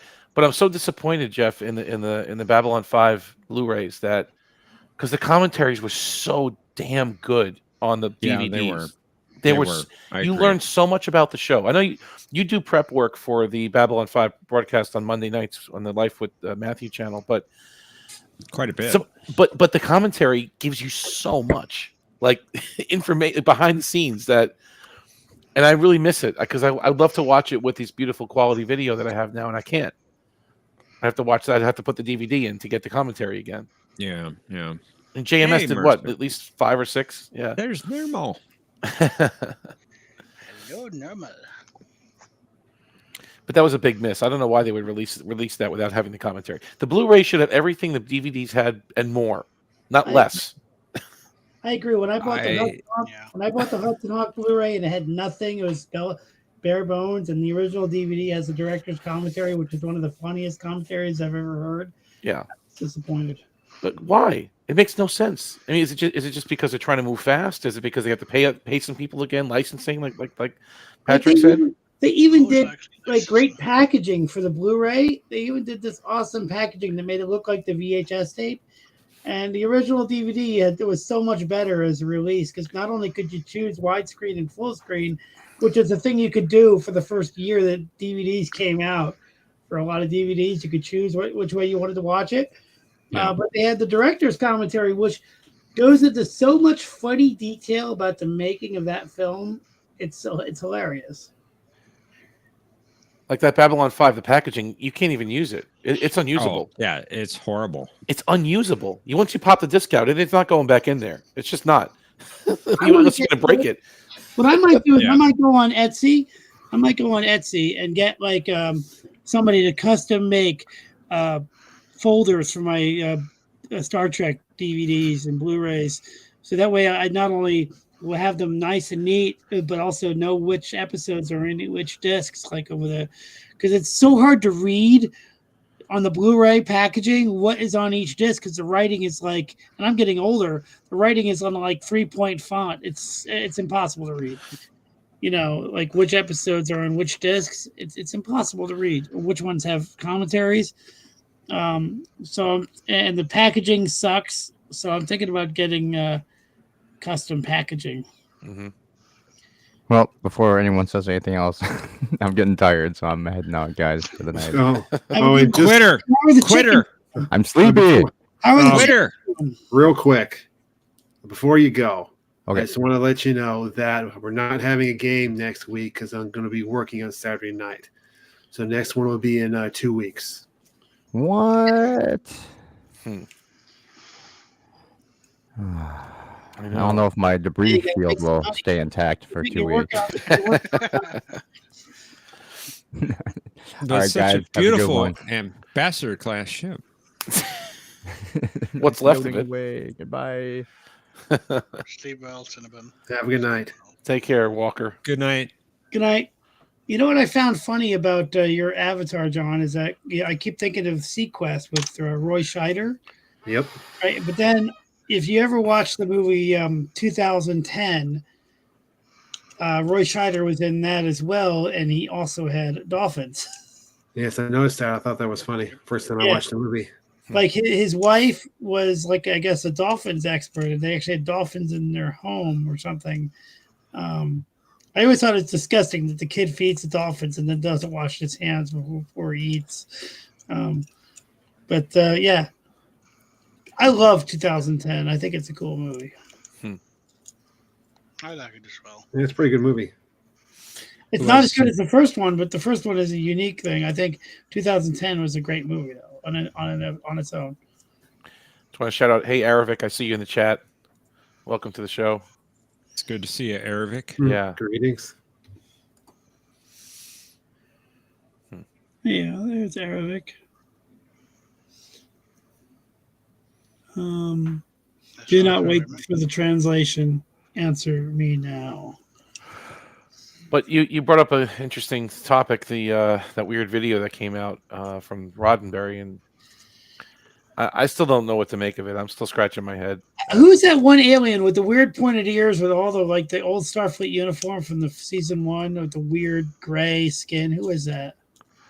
Well, that's supposed to be the time traveling. He's from Discovery. Oh, is he? That's what I thought he might be, and I'm like, geez, don't make this link to New Trek. Well, there was a picture of him in Discovery. I don't know if he was in the show. It was Kovic was briefing. Oh, I remember now. Yeah, right. There's a hologram of that he somehow was transcended time, and It's so convoluted. I can't even keep track of it either. Supposed to be Daniels. Kovic / Daniels, correct? Yeah. Kovic owes Daniels. That's right. Okay, duh. Right.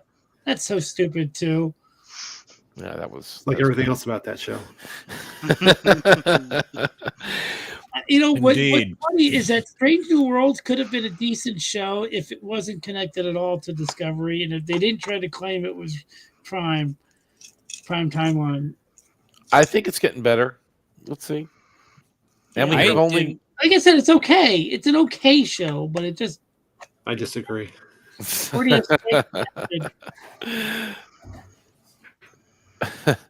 31's coming out soon.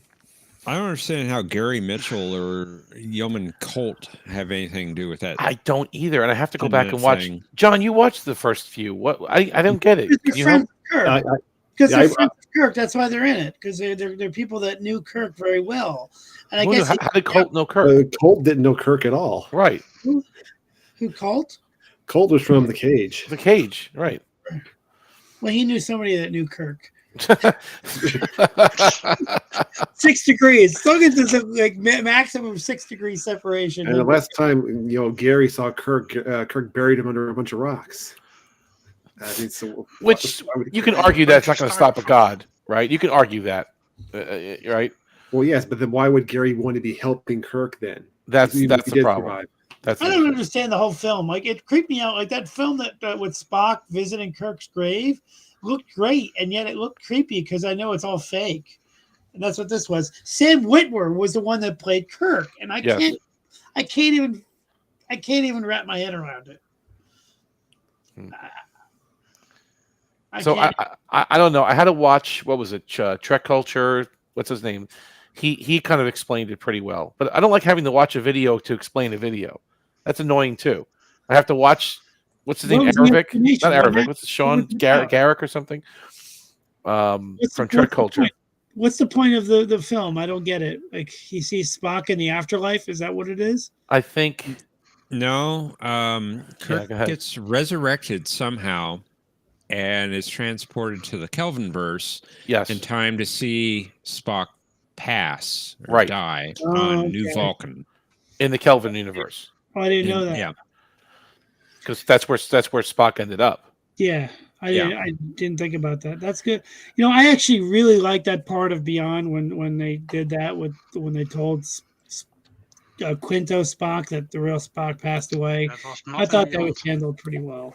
That was not in Beyond. That was in the second one. No, it's in the third one. Nope, the second one. No, the second one. No, Spock was in the second one. He's talking about Khan. Yeah. Spock was on the screen talking. Yeah, I'm talking about the third one. Shit, sorry. Yeah. Right? I'm mistaken. You're talking about the third one where they tell the second one was on the screen, on the view screen. You're completely correct. Yeah. They tell Quinto that he died, and that was really well handled, I thought. So John, what were you going to say? Because I still don't understand. Can you piece it together for me? Because I still don't get it. About Gary and Colt and all that stuff? Yeah, from like their early parts, this part 1, part 2. Yeah, like how does it all? I mean, I saw some of the earlier parts, and I saw that Gary and Colt were in them. Okay. I don't know what was going on. All right. Just by watching it, but if you read people explain what's going on, somehow she's looking at memories, and somehow Gary Mitchell's involved. It's really vague though. Wow. Even when you watch the earlier parts. And that number, supposedly that 78642, whatever it is, the number you see at the end of the videos, that's Colt's serial number. This is all deep stuff. Like, how would you know that? Like, I don't know that. I read somewhere that's from a comic or something. So, okay, I had no idea what the significance was of the number until I had to read an article about that too. Right? Is it? Am I right though? It's her serial number or something. Yeah, it's something with her. Yeah. It's so weird. I don't get it. Something that should be featured in a few. I didn't like it overall. I didn't see thumbs down. I didn't understand where there were 3 Kirks at different points in his life. If he's being sent to the Kelvin timeline, why is he seeing younger versions of himself? That's a good question too. But then again, Spock did with the mind meld. I thought it was all in the afterlife. I mean, but again, I didn't really think about it too much. So they took his remains from the Section 31. What was it? It was Daystrom Station, I guess it's called, right? Yeah, yeah. Where his bones are there, which we saw in Picard season 3. Right. And that's where they resurrected him from the bones. I guess they cloned him or resurrected him or did something from his remains. I thought they resurrected Kirk, not Bones. No, you know. Sorry. No, it's okay. It's You good. needed to do it. No, you have to laugh because it's so bizarre. You have to laugh at That's it. good, Patrick. That's good. The first time I watched it, I didn't even realize he had been brought back to life. I thought he was dead. I thought in that garden, everybody was dead. I thought he was dead, or maybe the Nexus. Yeah. Maybe that's his remnants in the Nexus or something. I don't know. Like, but then there's a short video, or like there is a shot of the bones from Picard season 3. Right. Like a quick shot somewhere. Cinnabon says cloned from a single neuron like Data. That's ridiculous. I know, right? That was so stupid. Hold on a second, my phone's going off. Yeah. But Robin Curtis was nice that she was in it. And then Spock's son, what's his name? Sovok or Soval or I don't remember his name. But I mean, once again, while I was watching it the first time, I had no idea who that Vulcan was supposed to be. He's smiling or whatever. He looks like he's smirking at Kirk. Like, who is this person? Like, right? Who is he? Who is this Vulcan? I don't know who he is. I get Savick. Right. Okay. And then the Crusher character, which I don't know who they're in the credits. Who's Crusher? Crusher? Crusher is in the credits. Don't know. Yeah. He's in the grassy area where Kirk meets Savick. I don't know who he is. Maybe he's the guy in the white dress uniform. I don't know who it is. I don't know. I just don't know. But that sucks. You have to watch videos to explain the video. I don't get it. The whole video just creeped me out and just wasn't. Kirk, first of all, would say a lot of stuff. He would talk if that ever happened to him. He would say, "What's going on? But Shatner was involved in this, and so was Gary Lockwood. I'm sorry, his name Gary Lockwood, who played Mitchell. Was it Gary? What's his name? Yeah. So Lockwood was that. What I guess they donated their facial expressions. What did they give? I mean, I just don't. I don't know. Consent. Was that Shatner's feet on the grass? Like I was thinking that too. Maybe that they shot him with his boots on, and he's walking on the grass. Was that Shatner? I think they credited those guys because they look so much like the original actors that they had to give them credit. No, they contributed something. They de-aged them somehow. They acted something. I don't know what they did, but they were involved. Hopefully they'll do a behind the scenes of this. There's a lot of behind the scenes videos that I haven't watched. Maybe I haven't watched them yet. Maybe you see him acting and they de-age his face. Talking. I think it's just because they wanted to tell people that, hey, we got de-aged versions of the real actors, so we're going to put their names in the credits. That's what I think happened. So it's a gimmick, is what you're saying. Yes. Yeah, that's what I really believe, but I don't know because I didn't watch the videos. I really believe that just because they want people to know that it's intended to be the real actors, and so they put their names in the credits. It just seems so convoluted. They're reaching for weird things to just legitimize the Discovery universe, right? They're trying to legitimize all that stuff by integrating it with emotional characters that we're emotionally entwined with, like Kirk and Spock, the real Kirk and Spock. Yeah. And it's peculiar. It's very odd. And what I find strange is I keep getting these videos in my feed on YouTube. Like, I was crying. This is the best Star Trek in 2005. Why can't Paramount do this? All this stuff is like, what? Am I just too cynical? Like you said, I thought it was just a gimmick. Yeah, I felt the same way, John. Honestly, I did. I don't think you're too cynical. I guess people miss these characters so much that when you see something like this, it brings you back. You kind of remember what it was like. Especially now, the 30th anniversary of Generations, and that's the kind of version of Kirk that was in the short the most, Yeah, we kind of remember them, and I think some of them are probably paid, or they're bots, or they're mouthpieces for this. But it's not even a Paramount release. It's through Roddenberry's stuff, right? Rod Roddenberry. It's not. It's not through Paramount. This is not Paramount Plus production, CBS Studios, right? It's not. Oh yeah, so they're saying something like they wish Paramount would do something like this. Right. I saw that video too. Oh, why can't Paramount listen to the fans and do something? I saw that same video and I'm like, okay, I get it. I see what you're going for, but I don't want to see cartoons of Kirk and Spock. I don't. No. Let them. They're dead. Let them. Well, thankfully Shatner's still alive, but the character is dead. If I want to see cartoons of Kirk and Spock, then I will watch the animated series. From what I understand, they did very little CG for that. For what? For that 10-minute whatever it was. Well, from Roddenberry. I guess the de-aged Kirk is what I'm thinking of. I mean, all that was computer massaged for the most part with a different actor there, and Spock was. I mean, most of it was, from my understanding, was makeup on actors that looked very much like the originals. That's impressive if that's the case. I mean, if that's what we're talking about. Maybe I'm mistaken, but that's the way I understood it. Is it like what they did with Luke Skywalker in The Mandalorian, like that? Yeah, they kind of it's like that. Because maybe it's digital makeup. I don't know, but yeah, it's definitely like The Mandalorian. Because they had an actor that looked like Mark Hamill, right? Kind of, and then they put his face. They changed it a bit in post. I don't know. I just thought it was bizarre, especially and Professor, especially for what you and I watched last week, which we don't have to go into details about that here, but to be speaking from the grave and to see this, it's like, what? This is so bizarre. Like, what are they doing? How is this happening? I don't know.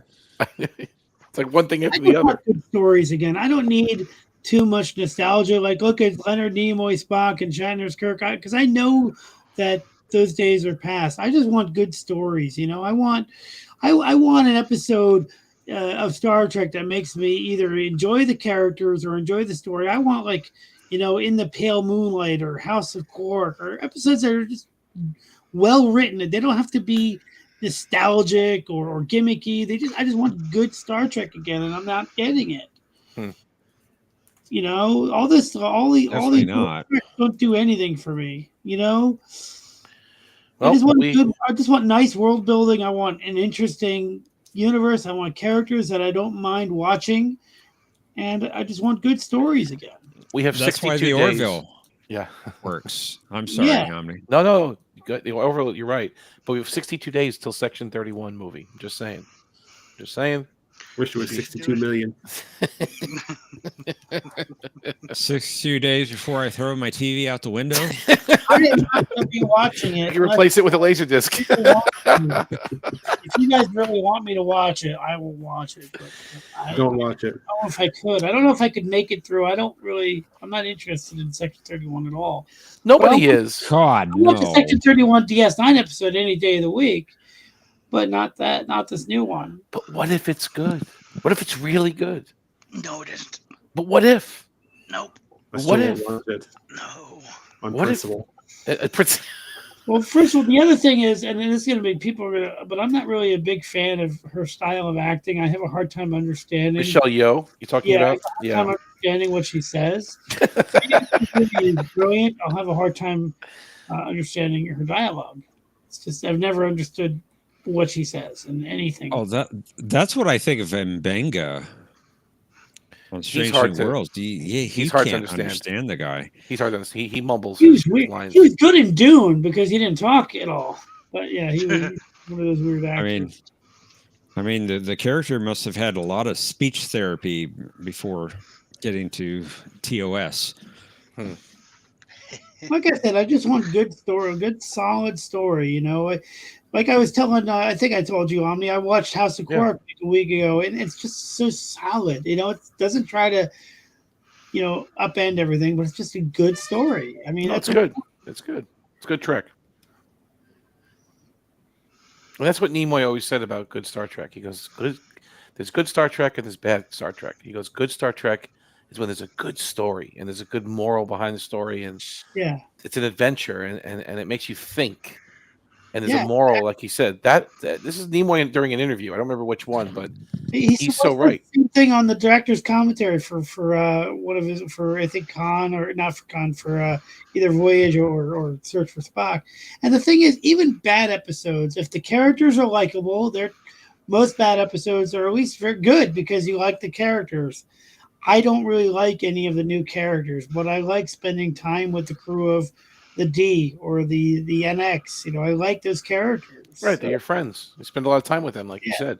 But Nimoy was talking specifically about Star Trek Season 3, the original series. He goes, the quality of the writing went down because they had to shuffle in personnel, and Gene Kuhn left and a few others. And he goes, it just the stories weren't as good as what was in Season 1 and then I guess Season 2. It's still good. I think there's quite a few good episodes in Season 3. Enterprise Incident, fantastic. That's DC Fontana, though, right? Yeah. Tholian Web was really awesome. One of my favorite episodes, especially as a kid. All Our Yesterdays, fantastic. There's a few there's a few great episodes in Season 3. Yeah, Spock's Brain. The first episode of Season 3 is better than Discovery. Exactly. By light years. Did you ever notice that Gideon? Did you ever notice the mistake? I think they did this on purpose, where Sarpedian goes up in a Nova in All Our Yesterdays, but then Gowron wants to attack Sarpedian in Tacking Into the Wind. He tells Gib Martok to attack Sarpedian.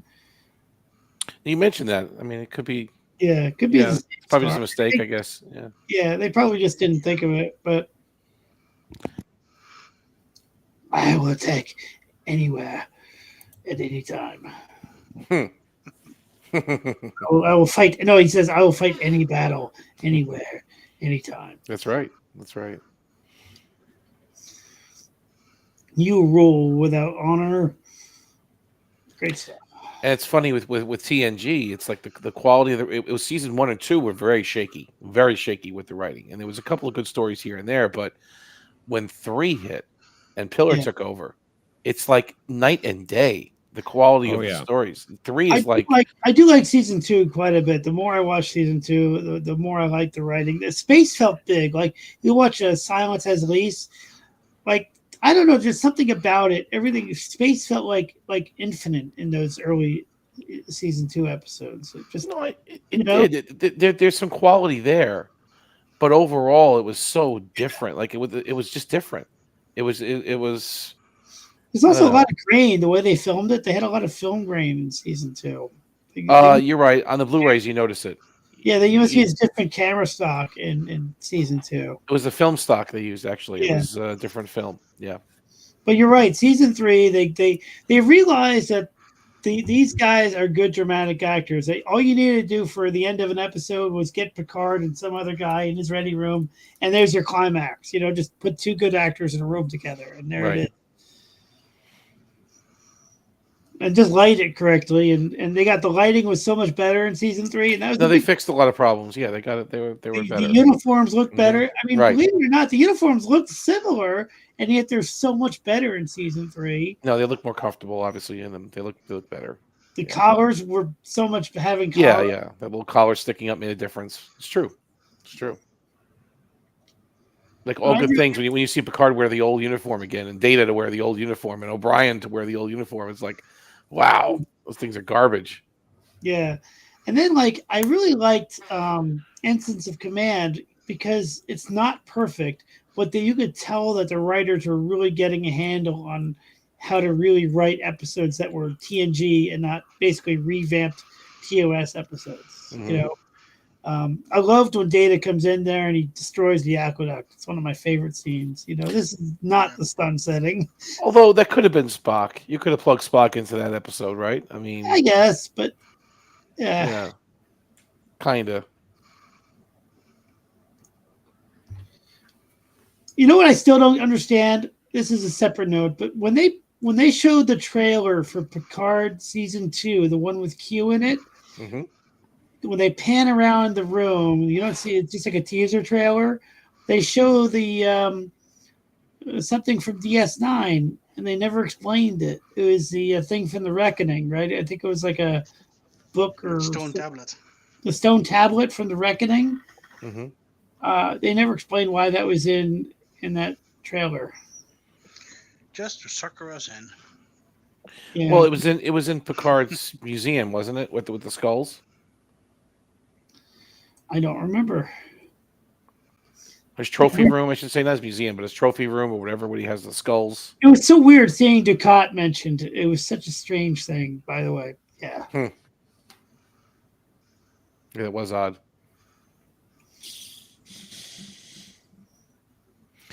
Well, I have hope. I have hope that in Season 62 2. days we are pleasantly surprised. Like I'm imagining you, Jeff, writing, your little in Discord, your little opinion piece about it, a couple paragraphs, and saying, "Wow, I was pleasantly surprised and I'm gonna have a lot to drink before mildly entertained." Like I'm just imagining it. I'm hoping. Let's have Life is a but a let's have dream, huh? let's have a Section 31 watch party at my house. I'll buy the drink. That sounds good. There's a lot of drinks. Yeah, I'll buy the drinks. We'll drink every time something stupid happens. Boldy and You'll be tonic wasted water in 5 minutes. calms the nerves.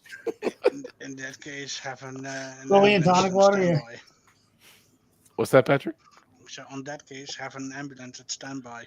An ambulance on standby? Yeah. If you drink every stupid thing, yeah. Alcohol poisoning? Yeah. You're By probably the right way, about that. was that guy, that monster creature in Allegiance, was he like a Nausicaan? No, he was from the planet called Chalna. Okay. They're probably good friends with the Nausicans. You know what? Why didn't we see them again? They were cool. We should have went to Chalna. I don't know why we didn't. Yeah, That was- they're similar to Nausicans. They were, yeah, but I guess so. They weren't mercenaries. They just were living on a lawless planet. Yeah. They were cool. I don't know. I liked seeing the Nausicans in Enterprise. That was one of the things I liked. And what about that pacifist dude from Allegiance? What race was he again? He was Myzerian or something? Myzerian. Was his name Mull? No, not Mull.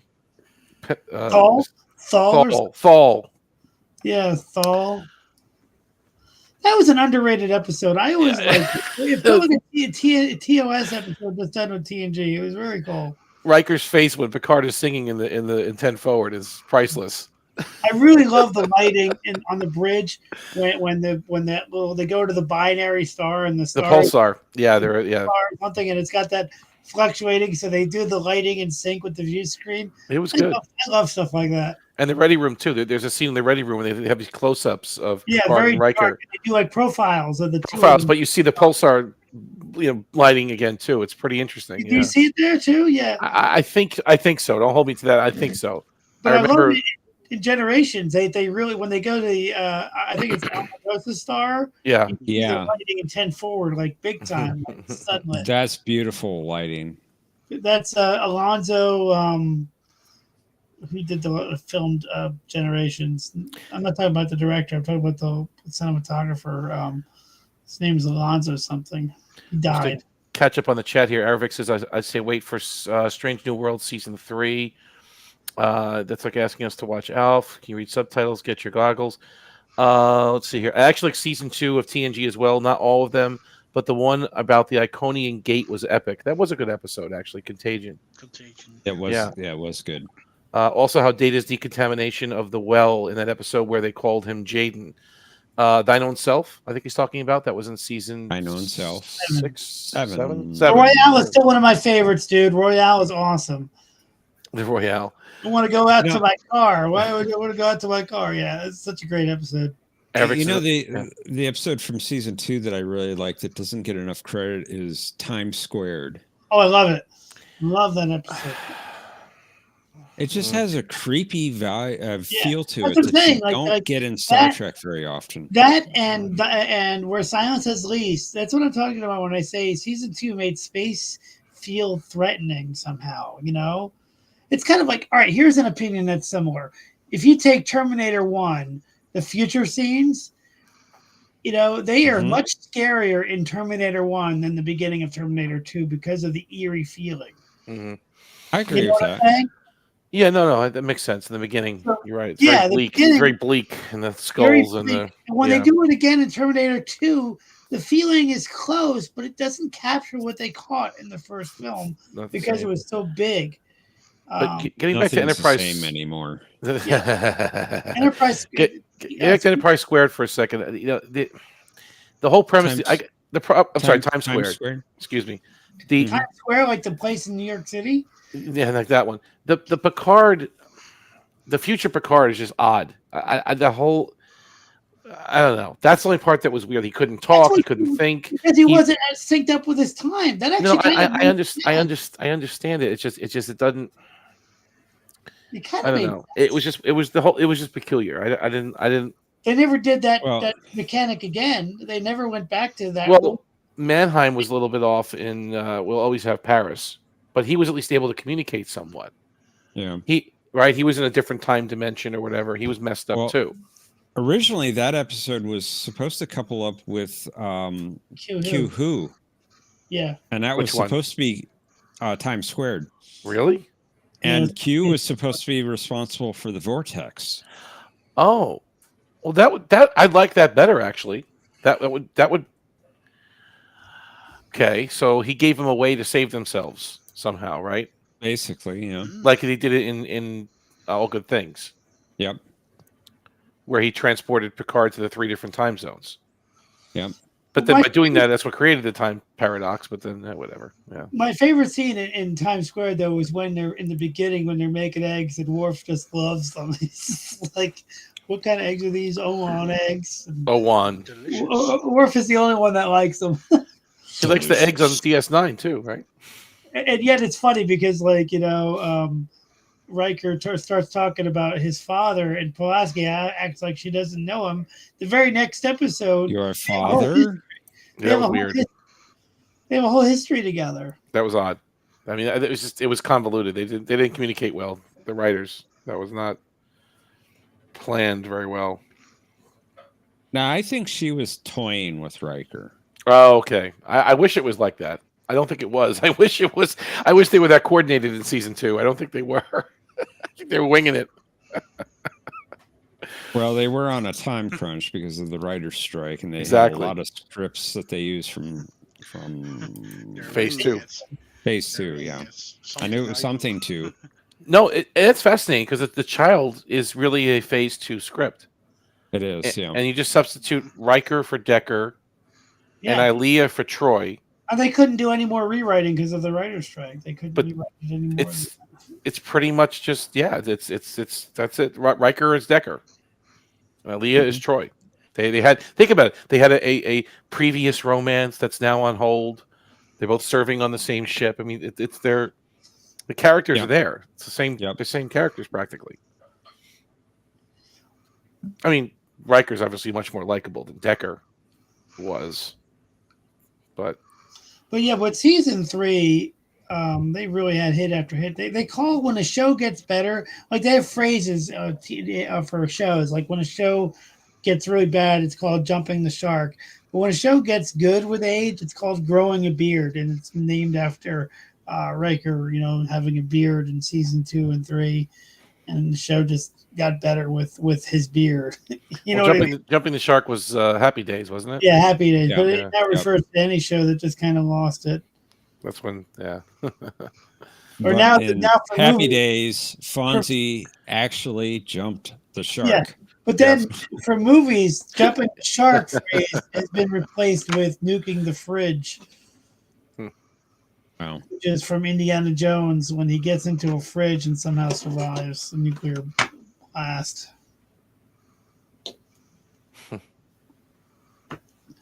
He who? Q? No. No, I'm talking to Aravic in the chat. He says, but he wasn't. That's not continuity, Professor. I guess he was talking about Q. Yeah. At least Riker wasn't bald. Oh, and Aravic agrees with you. The Royale was a good written story, like the book they found. I don't know. The book was questionable, but I like the Royale too. It's fun to watch. Yeah, it's great to see. There's a whole little reference to a Roddenberry show called the Questor Tapes. Mm-hmm.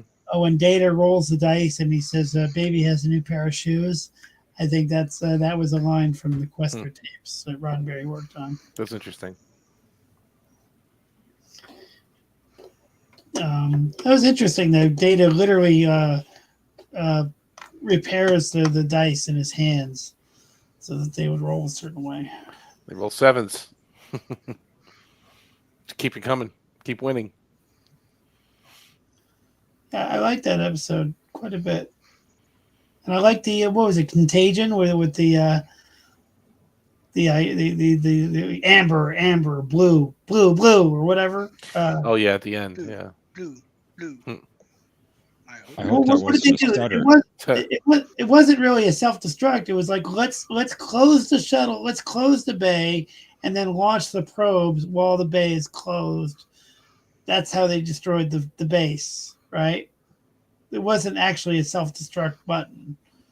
It was we're going to launch the probes that are left with the doors closed, and that's what's going to cause the destruction of the base, right? What are you talking about? Which one? I'm sorry. Agent, when Picard is trying to destroy the base. Oh yeah. So there was no actual self-destruct button, but Data suggested, or somebody suggested that he could launch the probes but close block the doors. Yeah, so they blow themselves up. Yeah. And he's like, why don't now I know why you like to go on away missions, because they're a lot of fun. And I had the famous quote from Riker: "Fate protects fools, children, and ships named Enterprise." That's true. That's actually a very famous quote, and it did happen in that episode. That's right. That's right. Look, there were some stinkers too in season 2, obviously. Well, what the heck? They were just bouncing around in the neutral zone. I mean, what about the treaty? I mean, well, I pictured it. They were on a different area of the neutral zone where Varley figured he'd have to cross because he'd have to find the place first before they did. Right. He was just assuming Varley's mission, which again wasn't approved by Starfleet. I understand that, but balance of terror, is cannot a major cross. Thing right. For crossing the neutral zone, and suddenly they're just doing it willy-nilly. Well, the Hansons did it too, right? With the Raven. Yeah. It's just they really zoomed across there. Zoom. I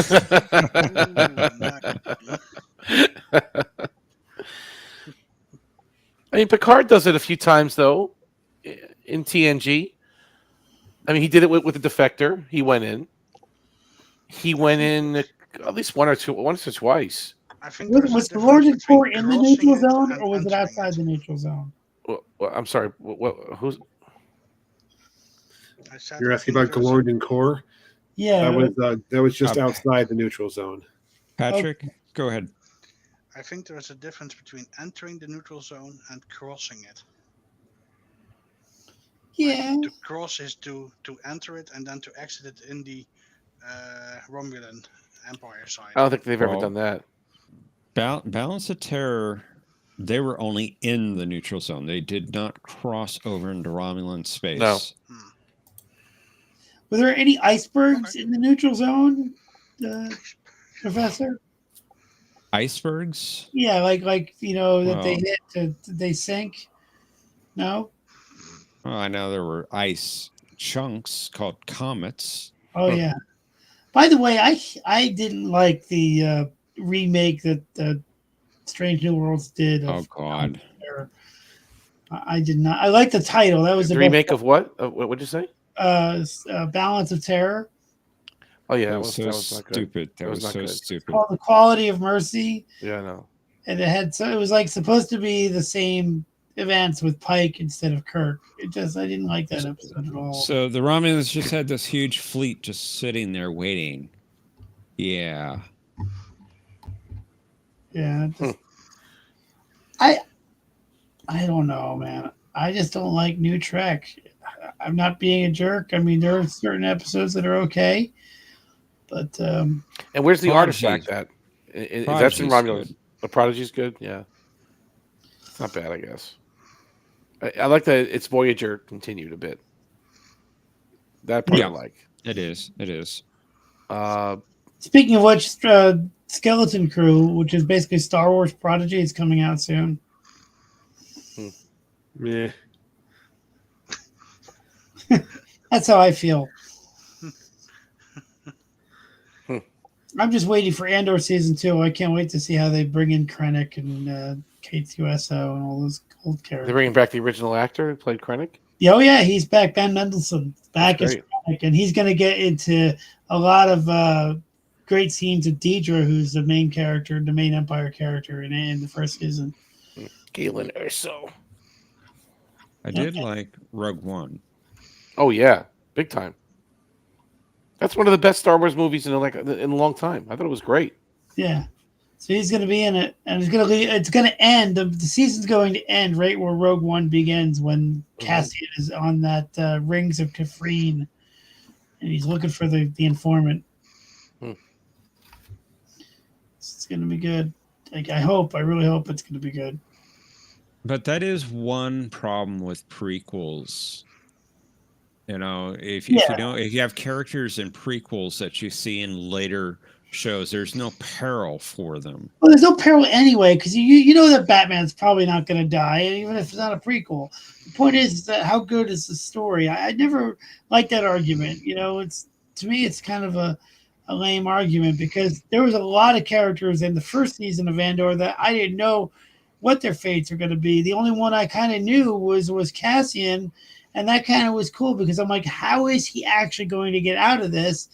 And that actually added to my interest because I know he's going to make it out. Like, he's going to get out of the prison. He's going to get out of the situation. But I didn't know who else was going to get out. And I kind of liked having some kind of grounding that somebody's going to make it out.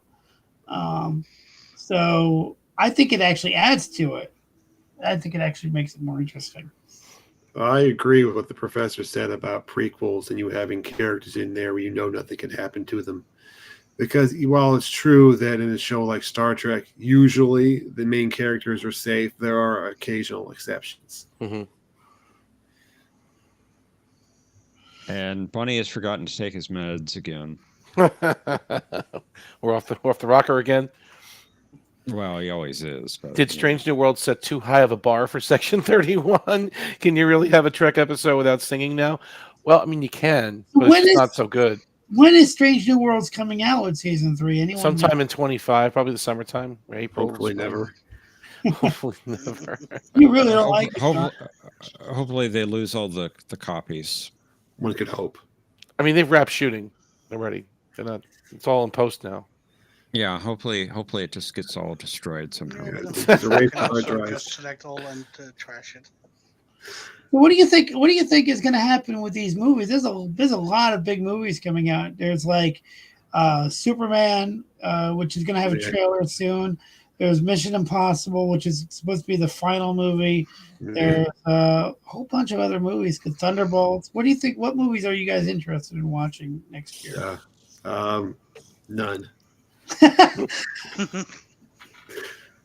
I'm interested in watching Wallace and Gromit because I love those guys, but that's a Netflix movie, so that doesn't count. And Mission Impossible, I was so disappointed with Dead Reckoning, so I don't care anymore. Yeah. I don't think I've seen any of those except the first one. I love the one where he's on the Burj Khalifa. That's my favorite one. But the interesting thing with that is Mission Impossible 2 was written by Braga and Moore, who wrote Star Trek Generations. Was it really? Yeah. No, 100%. And they got that job because of what they did with Generations. They were looked at it at the time as like hotshot writing team by Paramount because they did a good job with Star Trek and they worked well together. I'm going to check your work here. You're right. Oh my gosh, you're right. I have to watch it now. I did not know that they wrote It's that. actually regarded as one of the worst Mission Impossible movies, but hey, they gave him a shot. Yeah. But I like the one with the building where he's climbing the building. Mm-hmm. That was a good one. Tom Cruise doesn't usually do bad movies. Say what you will about Tom Cruise, you're hard pressed to name a bad movie that he's in. The Mummy. The Mummy was pretty bad. It was pretty bad, but it wasn't. And that was bad. Also a Star Trek writer, right? That was Kurtzman. Terrible. No, it was not a Star Trek writer. It was Kurtzman. Oh. I would have kicked John out of his own stream. Yeah. Norman, we're gonna kick John out of his own stream. We're gonna take it over. I'm taking over, whether you like it or not. The Federation's coming in. We're taking over. You're gonna start answering to us. This operation is too small for people like the Federation. Penny at the operators. He's mad enough to chew neutronium, but he's here. Whatever happened with the Iosians? We never went back there. You know, all these episodes. They almost did. They should have. They should have. There's no reason not to. What's that? There's no reason not to. Yeah, if the whole Forrest Gump technology didn't work for Trials and Tribulations, they would have gone back there. Okay.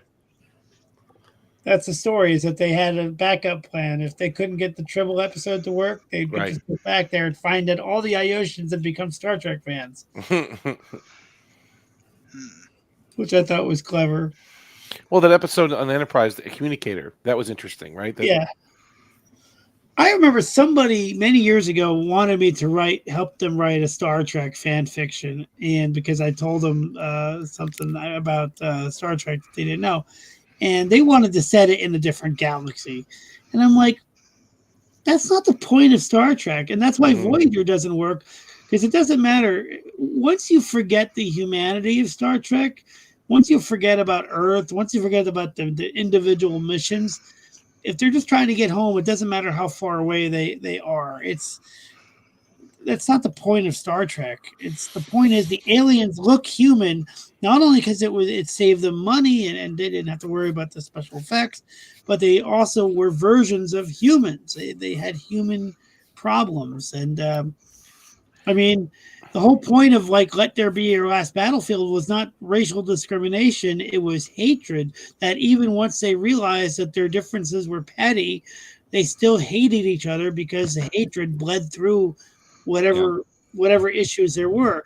The whole point of Star Trek is to find humanity in every alien or in every... that's what I think anyway. I'm just rambling, but that's what I think. Arabic says the Metrons too. Yeah, so that we never saw them again, but they were mentioned in DS9, I believe, a few times. Were the they? Metron Consortium or something. They were mentioned in dialogue, but we never saw them again. And that was interesting too. Like the Tholians were cool in DS9. Like they did business with Federation species, and DS9, but the Metrons were cool. It's like they kind of we never saw the Gorn, but the Organians. I loved Observer Effect. That was a great episode with the Organians. Organians were okay too. Yeah. The Organian Peace Treaty. Yeah. What is the treaty of Algernon? What was that? That was a cloaking device treaty? That's the one I think that ended the Romulan-human war. But who is Algernon? I think it's a place. I don't think it's a person. Right. If you line up, if you line up the references to the years and so on, it seems like it was signed after the Tomed incident. But yes, it was the no cloaking device treaty. And it established the neutral zone too, right? Didn't it establish the... Well, the neutral zone would have been after the Earth-Romulan War. So that would be much older. So I thought the Treaty of Algernon is what stopped the war or ended the war. No, those would be two different events. Oh, okay. I thought it was directly after the war that the Treaty of Algernon was put together to establish the neutral zone, as well as tell the Federation you can't develop cloaking technology to keep the scales, balanced. Not sure now. Was Alderaan part of it? I'm kidding. I don't know. Yeah. Treaty of Algernon was a peace treaty signed between the Federation of Planets and the Romulan Star Empire in 2311. Okay. Following the events of the Tomed incident. So it's not the one that ended the war. No. Okay. Was the Tomed incident the one where the Cardassians were fighting the Romulans for hundreds of years and nobody made any progress? Treaty of Algernon was signed approximately 160 years after the conclusion of the Earth-Romulan War. But what was the one where Garrick was talking about, where the Cardassians were fighting the Petrarca Nebula incident? That lasted for 10 years, right? It's something like that, yeah.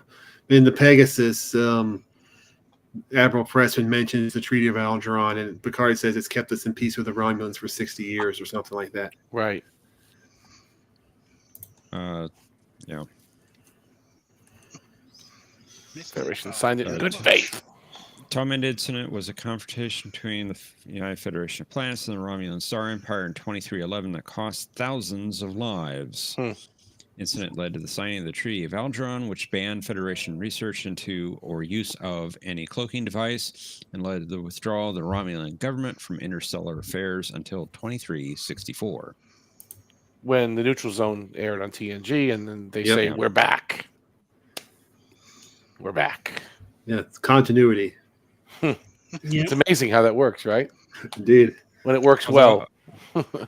Although, if you remember in Angel 1, the Enterprise had to warp to the neutral zone because the Romulans were making noise or something. Yes. So they were already starting to be out there more. They're on the way back. On the way back. On the way back. Okay. What about the Zenkethi? Who are they? They're like they're like another bad guy. Yeah. What do they look like? We don't know. We don't know. The Shellyak, there was a problem with them, but we saw what they look like at least.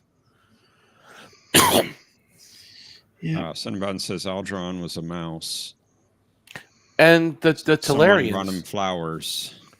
Flowers, there. Flowers for Algeron. What about the Jono and the Tamarians? Talarians. That was interesting. They posed a threat. There were some border wars or what have you. Dude, it would have been cool to see the children of Tama in the Dominion War fighting with the Federation. That would have been cool to see.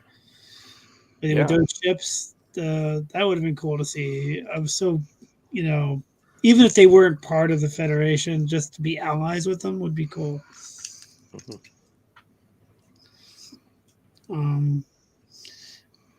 Yeah.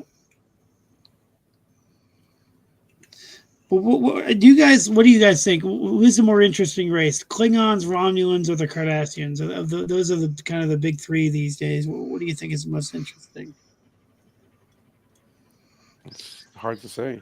Yeah, they're all interesting, but of those three, I think the Cardassians are probably the most developed thanks to DS9. Really? Interesting. I would tend to agree with that, John. And by developed, I mean is you get to see different aspects of their culture. Yeah. Whereas the Klingons and the Romulans tend to be more monolithic in how they're portrayed. I love how Enterprise really developed the Andorians quite a bit. Yeah, that was good. Yeah. Yeah, I agree with that. One of the better parts of the series.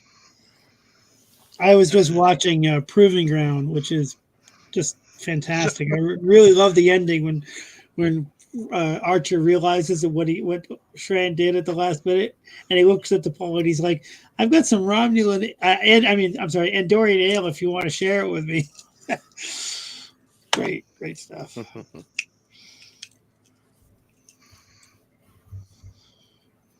But you can kind of understand Shran, even though he's so like gung ho and he's so kind of stubborn. He's an understandable character. That's what I'm saying is like what Star Trek does is allows these aliens to feel like real people. So even if their makeup wasn't great, they feel like people with viewpoints. And by the way, I love the antennas. So whoever designed the antennas in Enterprise, I think the one good thing about Discovery is that they actually used the same design for the Andorians when they had them. Well, the Anar, right? They have the Anar engineering.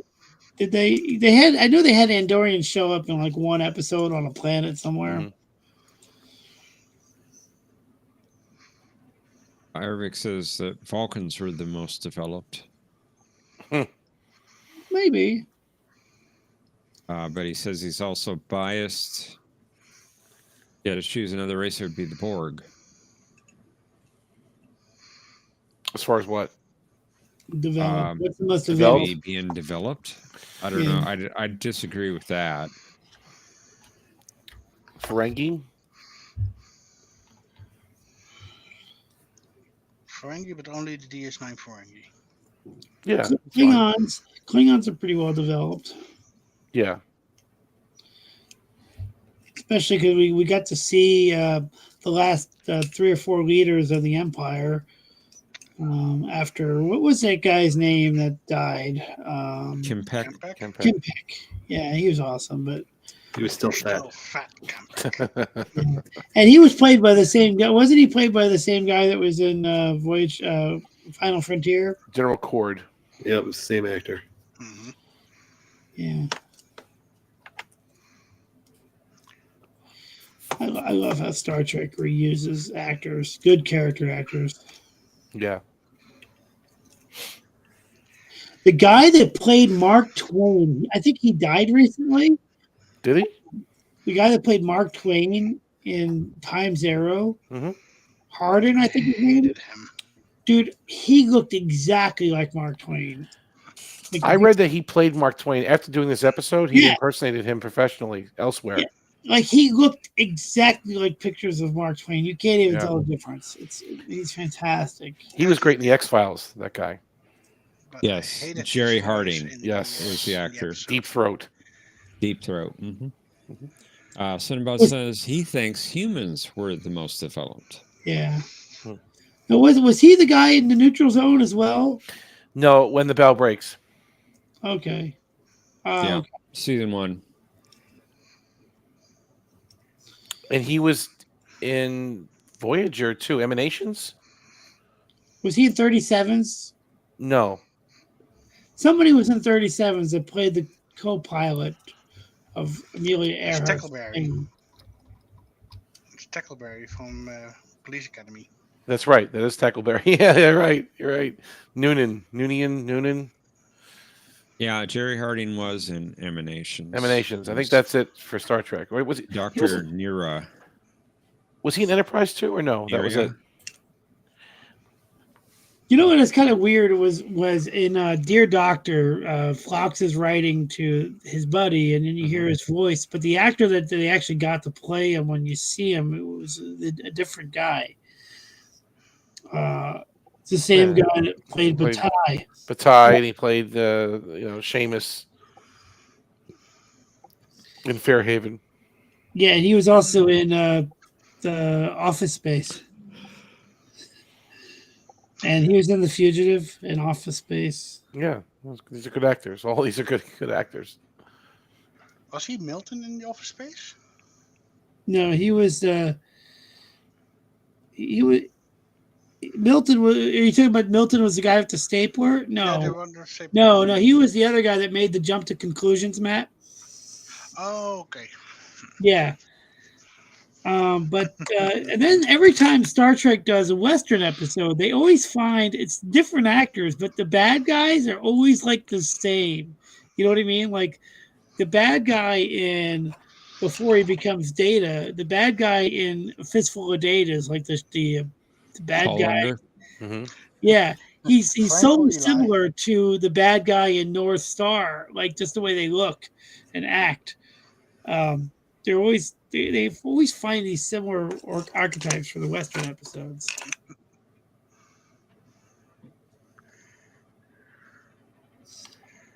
I should get back to watching Voyager. I really like the one where I don't know what season it is, but where the Doctor goes into a Viking program and he meets up with this female warrior. That was a good episode. It was. I don't remember what season it was in, but it one. Was it season 1? I think so. Heroes and It Demons. was. Yeah. Yep. I remember Season liking 1. that. And he comes up with a name just for that episode, I think. He had a name just for that episode. Farewell, Schweitzer. She's a good actress. We'll see her again in another show that we're watching right now eventually. But I like her. Dude, I loved Picardo in Inner Space. His Inner Space just makes me crack up every time. I think of him in Gremlins. That's what I remember him from. Gremlins 2. Gremlins 2, yeah. Yeah. Richard Woolsey. Who's that? The Robert Picardo. Oh, Picardo. Okay, yeah. Mm-hmm. SG-1 in Atlantis. When Tony Todd died, Robert O'Reilly wrote a great tribute to him. I don't remember where I found it, but They had so many great Klingon actors. I mean, look at how tall Tony Todd was, because Frakes is a tall guy, and Tony Todd towered over him. You know?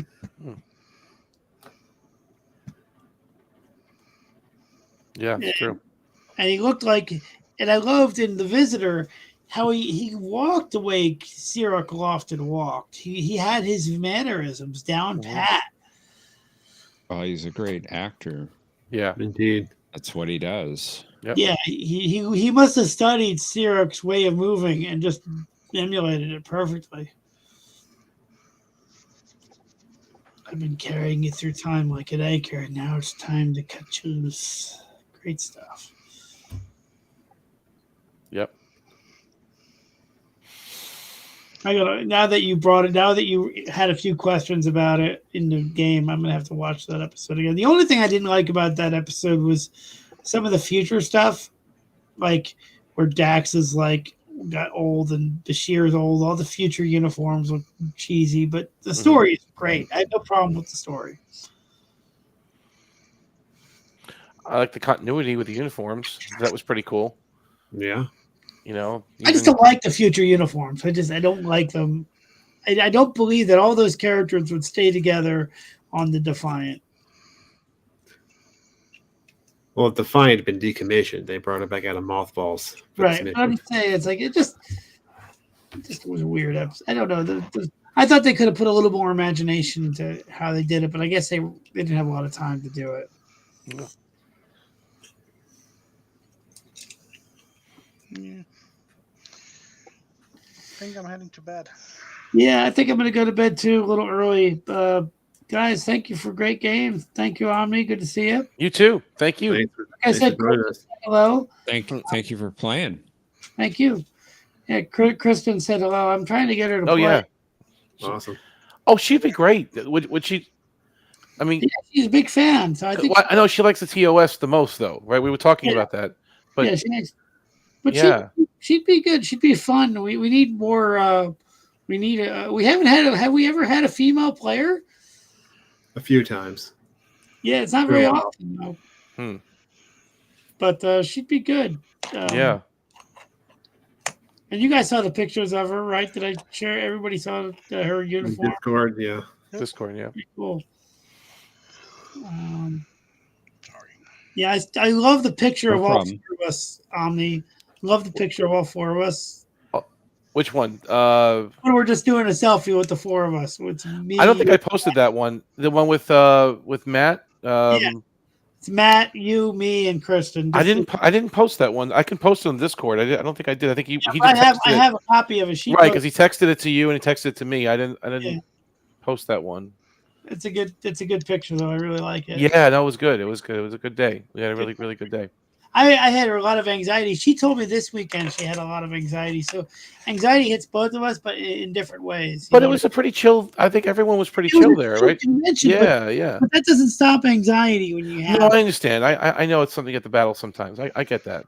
I do. But it was totally chill. I was expecting more vendors and more people, and there wasn't a lot of people there. Me too. Yeah, I thought it'd be a little bit more congested than it was. That's true.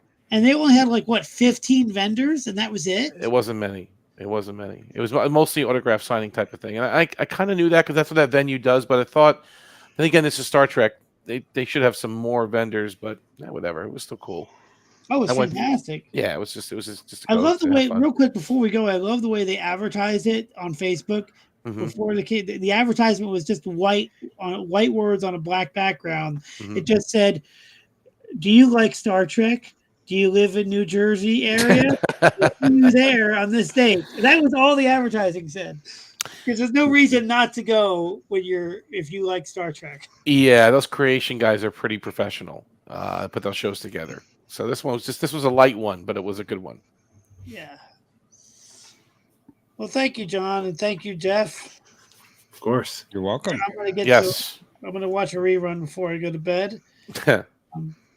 Probably The Visitor.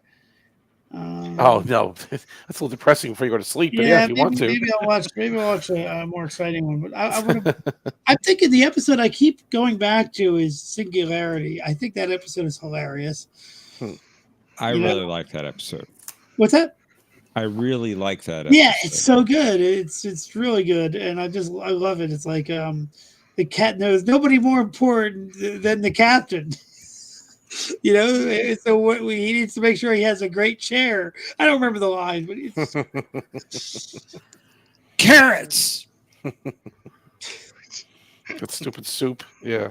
What they should have done, and they almost did it. What they should have done with that episode was have T'Pol also be affected. Like they implied that she was not affected by. No. She was a bit though at the end, wasn't she? She was getting messed up at the end of that. Well, Wasn't she? what I'm trying to say is her effectiveness was trying to find the cure. You know what I mean? Was trying to figure it out. That was her obsession. Yeah. How were they affected? Like, what happened that caused them to be affected? Like, was it the black hole or was it something else? It was that patch they were in. It was like radiation or something, wasn't it? It was radiation, brain chemistry or whatever, or something like that. Thomas would say books. Books. We've seen that from Voyager. What was the episode 1? Right? I think of that one. Well, Thomas is brainwashed, so you know. It's a better idea than your read alert. Read alert. But again, like I said in the beginning of the stream, the most prophetic line in all of Star Trek is still your inquiry was not recognized from Dead Stop. Your inquiry was not recognized. And that's Torres saying that. That's the director, the girl that plays Torres, woman that plays Torres. Mm-hmm. She directed. I don't remember her name. Roxanne Biggs Roxanne Dawson. Dawson. She actually directed that episode. She did a killer job on directing that episode. The only thing I hated was when they go up into the main computer, they pull out what looks like an air conditioning filter. It's a really bad set prop. But yeah, she did a killer job, and she was the voice of the computer.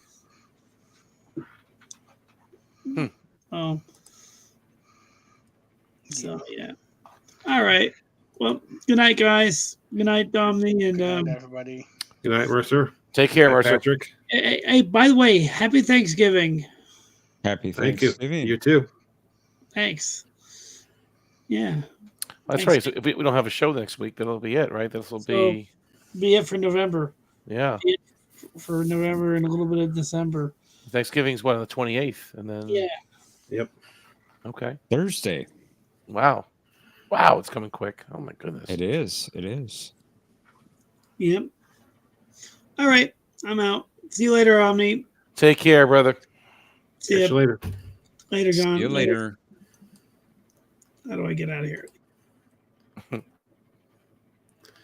Well, as always, thanks everyone for joining us. We appreciate you being here, both for the games and for our chat afterwards. And yes, for those who weren't here earlier, there's not going to be a game next week because of my work schedule. However, we should be back in 2 weeks at our usual time. And Monday night, we have Axis Sacrifice on Life with Matthew for Babylon 5, Season 2, Episode 12. Yes. Can't Looking wait. forward to that. Oh, yeah. It's a fun one. It's just starting to ramp up. Yep. So I hope to see you there as well for Babylon 5. 10:30 p.m. Eastern. Sorry. No problem. Or 9:30 p.m. Central Matthew time. Exactly. Hope to see you there. Have a good night, everyone. And justice for Tuvix.